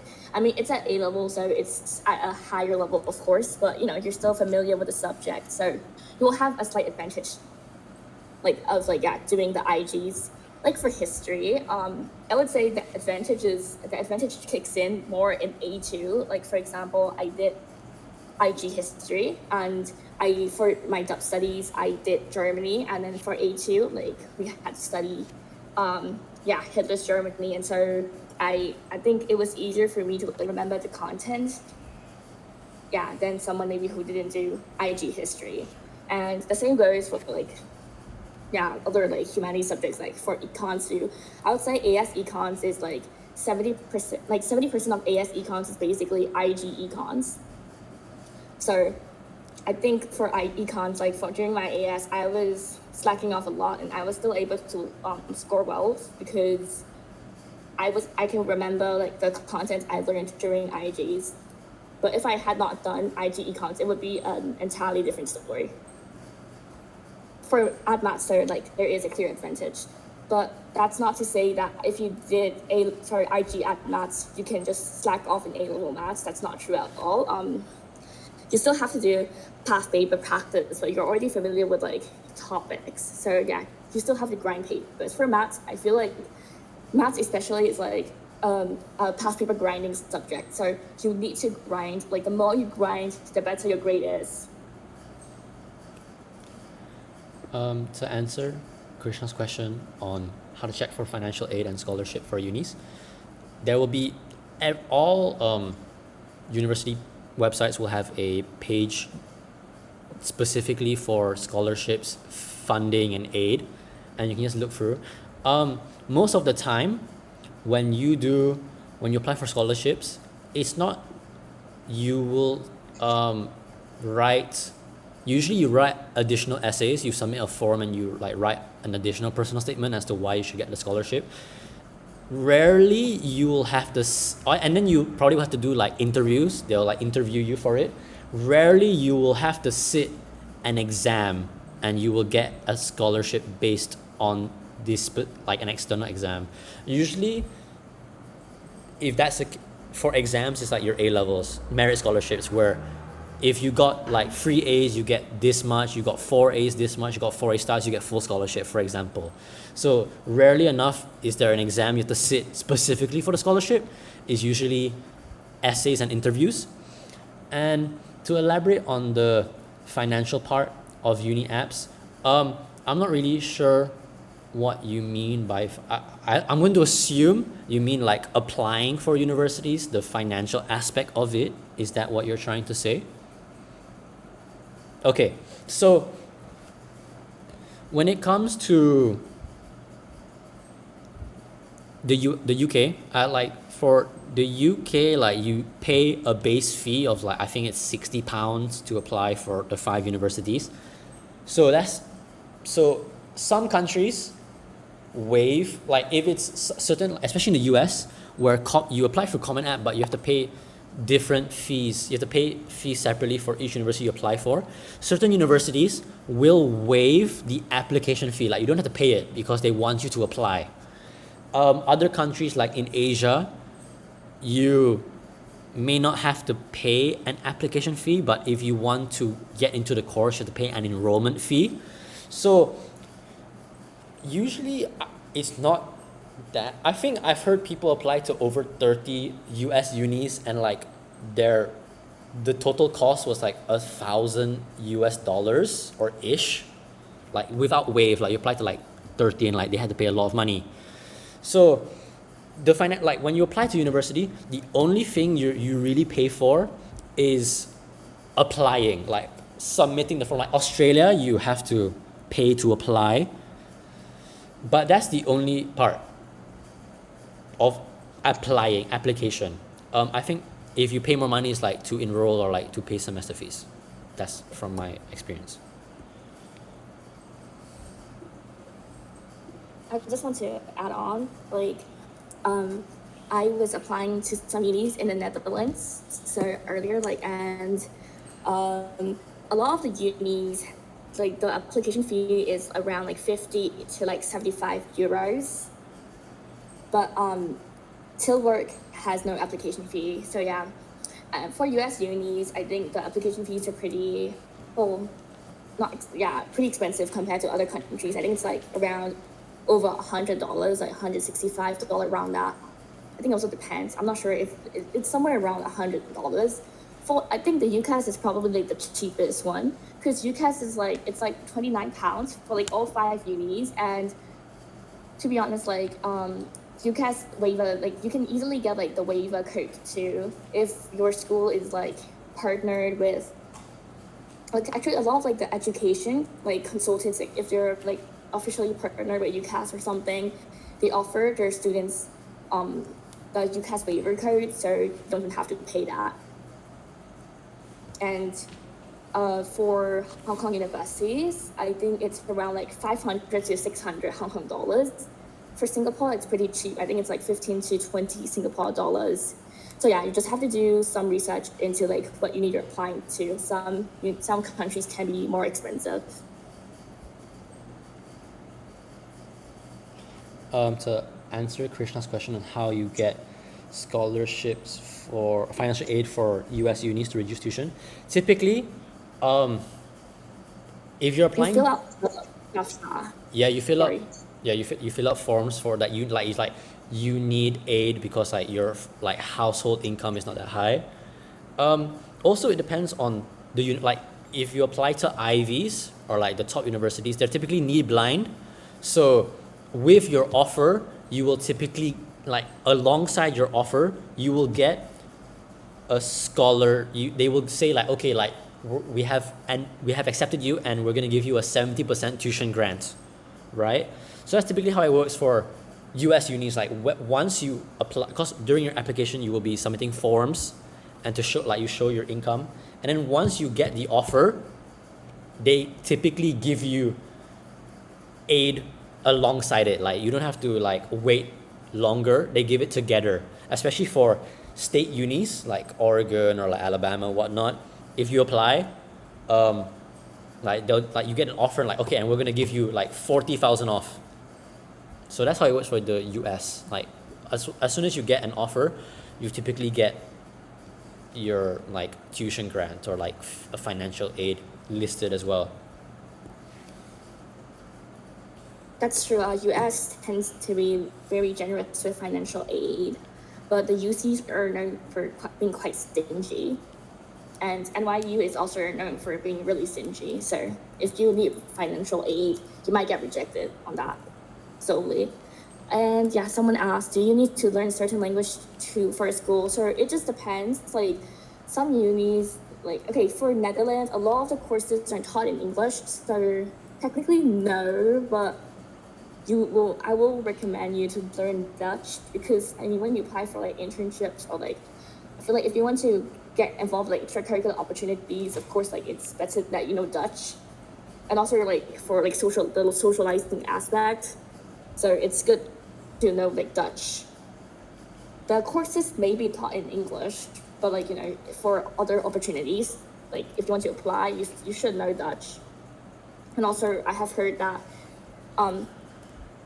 okay, so just like a fun fact, maybe not so fun, but like the Netherlands is suffering from a housing crisis, and it's very hard for international students, not even international, even like their locals, to like find housing. And a lot of the landlords are really picky. Like some landlords are picky and they discriminate against international students, and some may prefer you to like know Dutch, like to like speak Dutch if you want to like stay, if you want to rent a room there. So yeah, I mean like overall, like if you're going to a country, it's good to learn your language, even if the course is taught in English.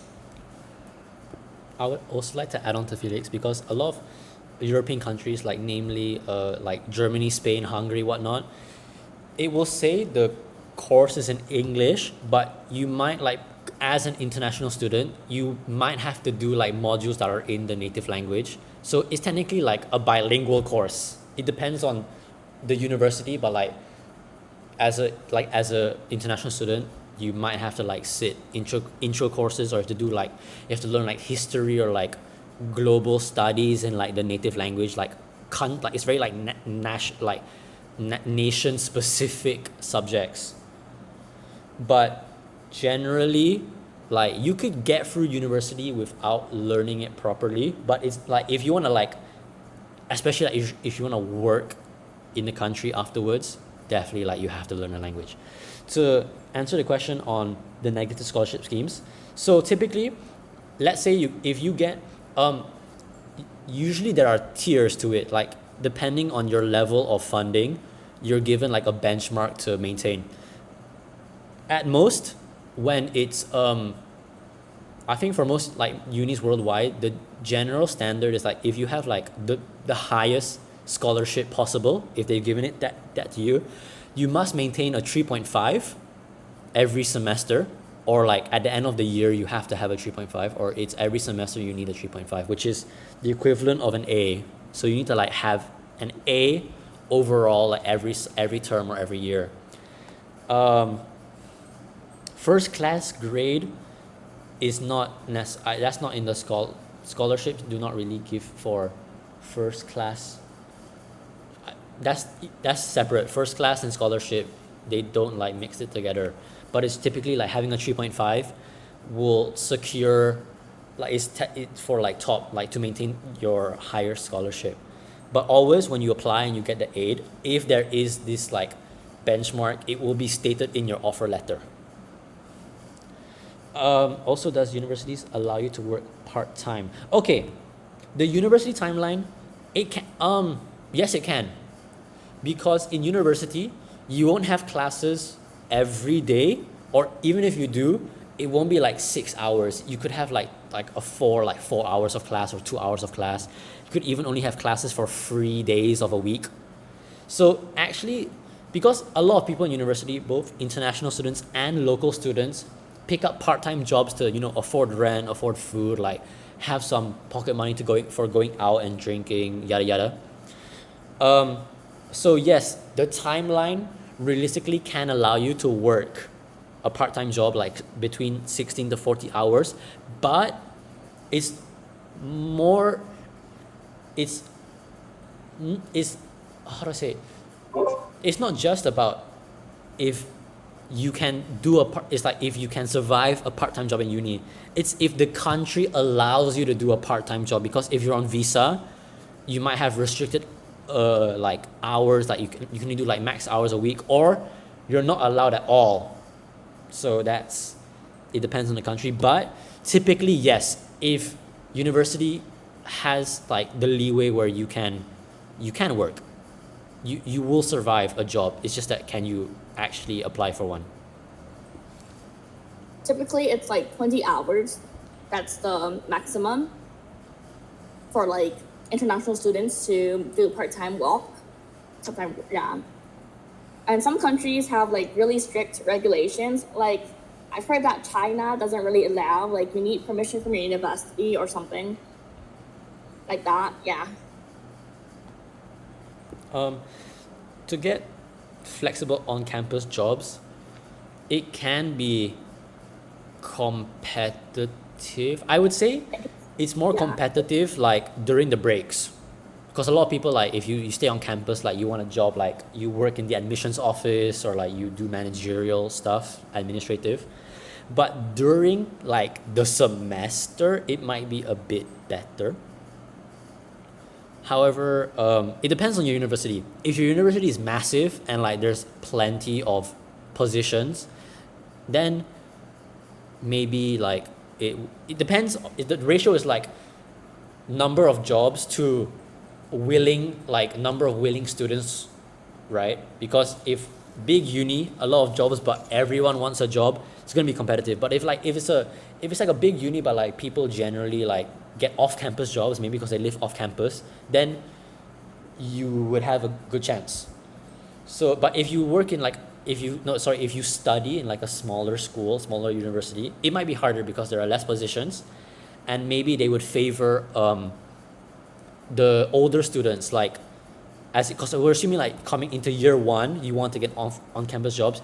Universities may tend to favor those who are in their second, third, or fourth year because they've been in uni, they know how it works, so they have better answers to like prospective students or parents or whatnot. They know how the system works. So as a first year student, it might be harder based on that alone. But if you're like from second year onwards, it's much better. I also want to add that for that on-campus jobs, like if you're talking about like teaching assistant and like research assistant, like not research, but like teaching assistant, lab assistant, that type of job, that's like really competitive. I think it also like, your academics probably come in play for those type of jobs. But yeah, on-campus jobs in general are pretty competitive.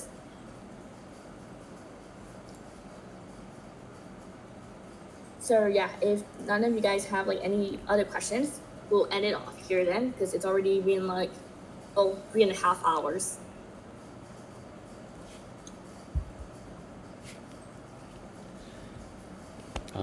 Thank you so much, guys, for those who, for the 5 people who's not, if you're not AFK, who have like sat through this whole thing. Sorry it took so long. Also very sorry, I would like to apologize for the lack of full screen presentation. It's just like a windowed. And thanks for listening to us talk for 3.5 bloody hours. We'll see you guys next year probably. We did this last year too, so we're like regulars. We're unemployed. We'll probably be we're just unemployed. Yeah. If you guys have any like further questions, you can like ask in applying to unis, or especially the applying to unis chat, and like you can add us or anyone else will answer your doubts. So I hope this was a very fruitful session, and these slides and the recording will be up soon. All right. Thank you so much, guys. Thank you for staying till now. All right. Good night and good evening to everyone. Goodbye.